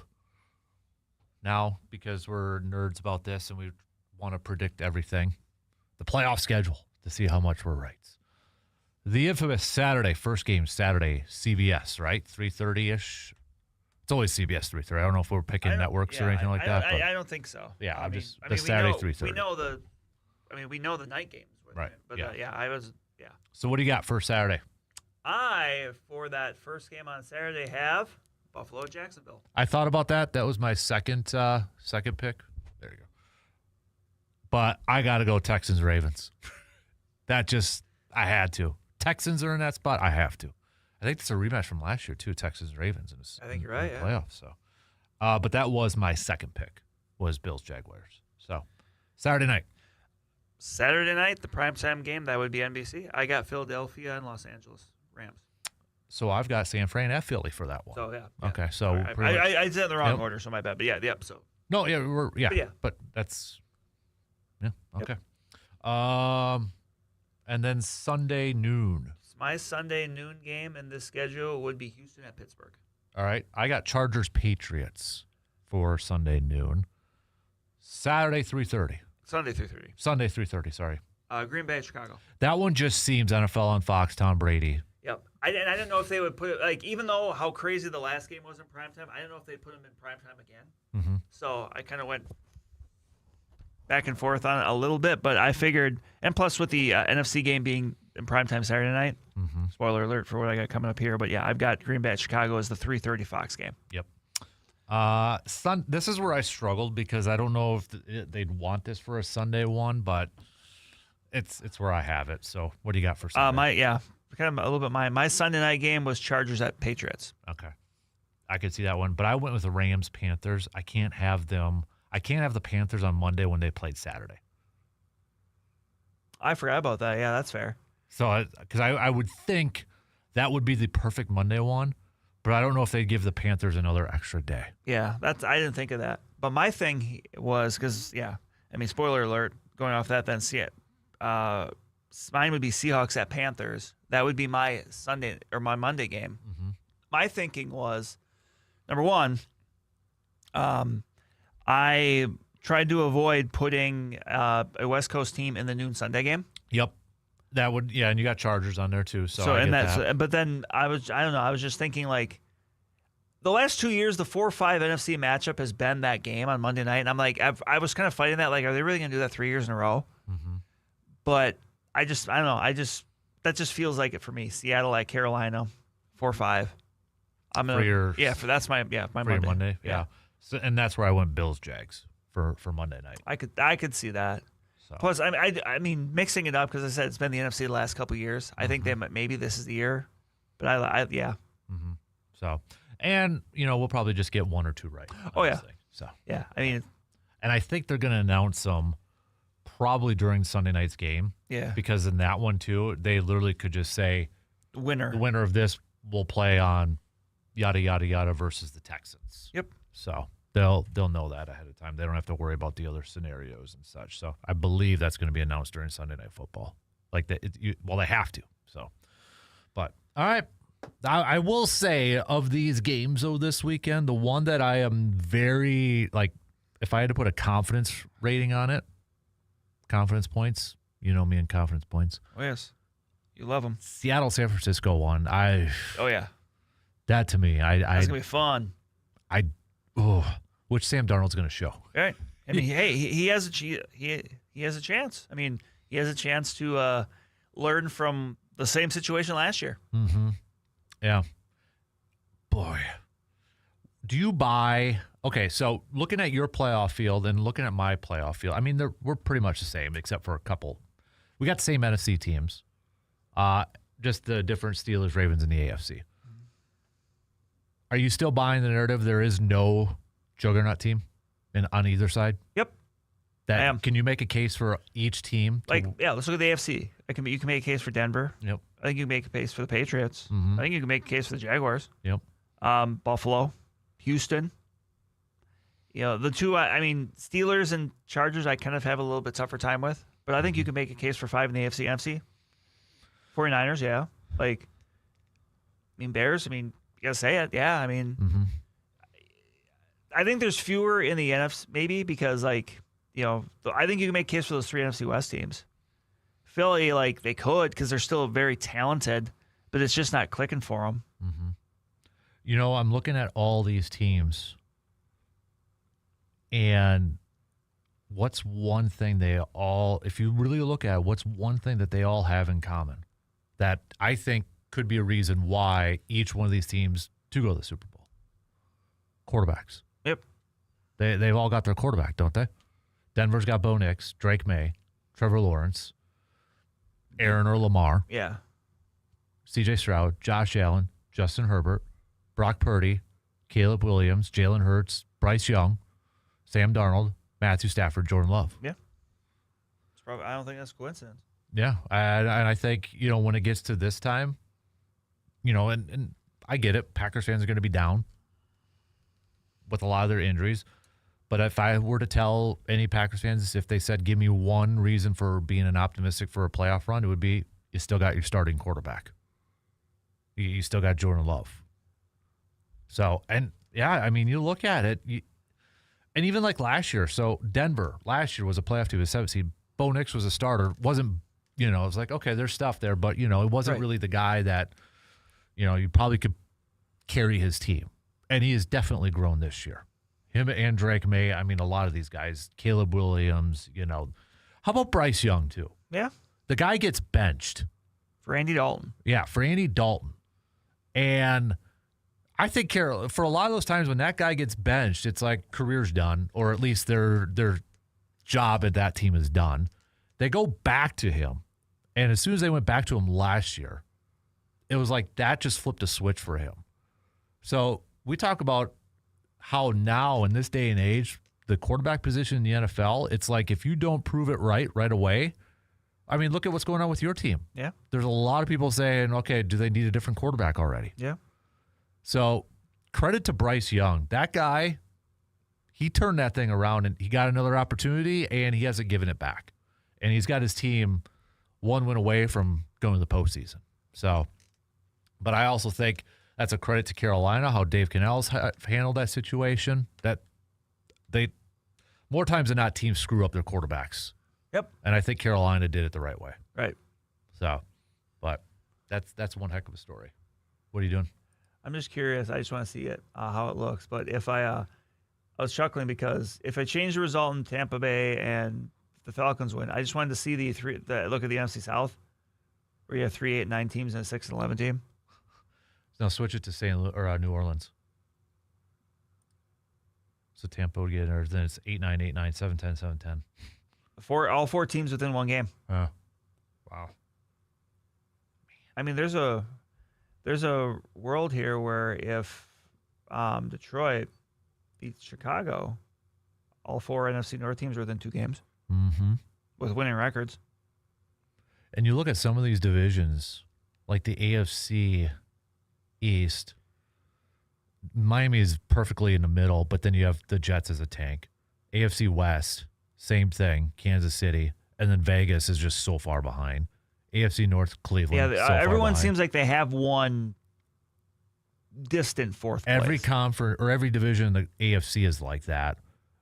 2 are like that in the NFC, with the NFC East with the Giants. Right, and not the South. Yeah, the North and the South are. And the West with Arizona. But then, it's like, man, I'd be curious to see the final standings, like how many teams are at 500 or above or just right around 500. Right. It's got to be close to like a wide majority, I would think. But, yeah, that Seattle-San Francisco one is going to, you talk about implications. Oh, yes. Holy moly. You talk a 1 seed on the line. Yeah, that's a good one. That is a really good one. I think that's the best game of the weekend. I agree. I get it's Baltimore and it's Pittsburgh at the end. But these are 2 better teams. Mm-hmm. Yeah, I mean this is Detroit, Minnesota from last year. Right. Yep. So, all right. Do we have any bowl games we got to pick for this weekend? We got some today. Yeah. Do we? Yeah. We got the Duke's Mayo Bowl today. Oh, the infamous Duke's Mayo Bowl. You want to do a couple picks on that? Yeah. I'm just gonna look back and see who I picked before. All right. But yeah. So I want to be consistent. Yes, you do. Let's go Rice versus Texas State. Ooh.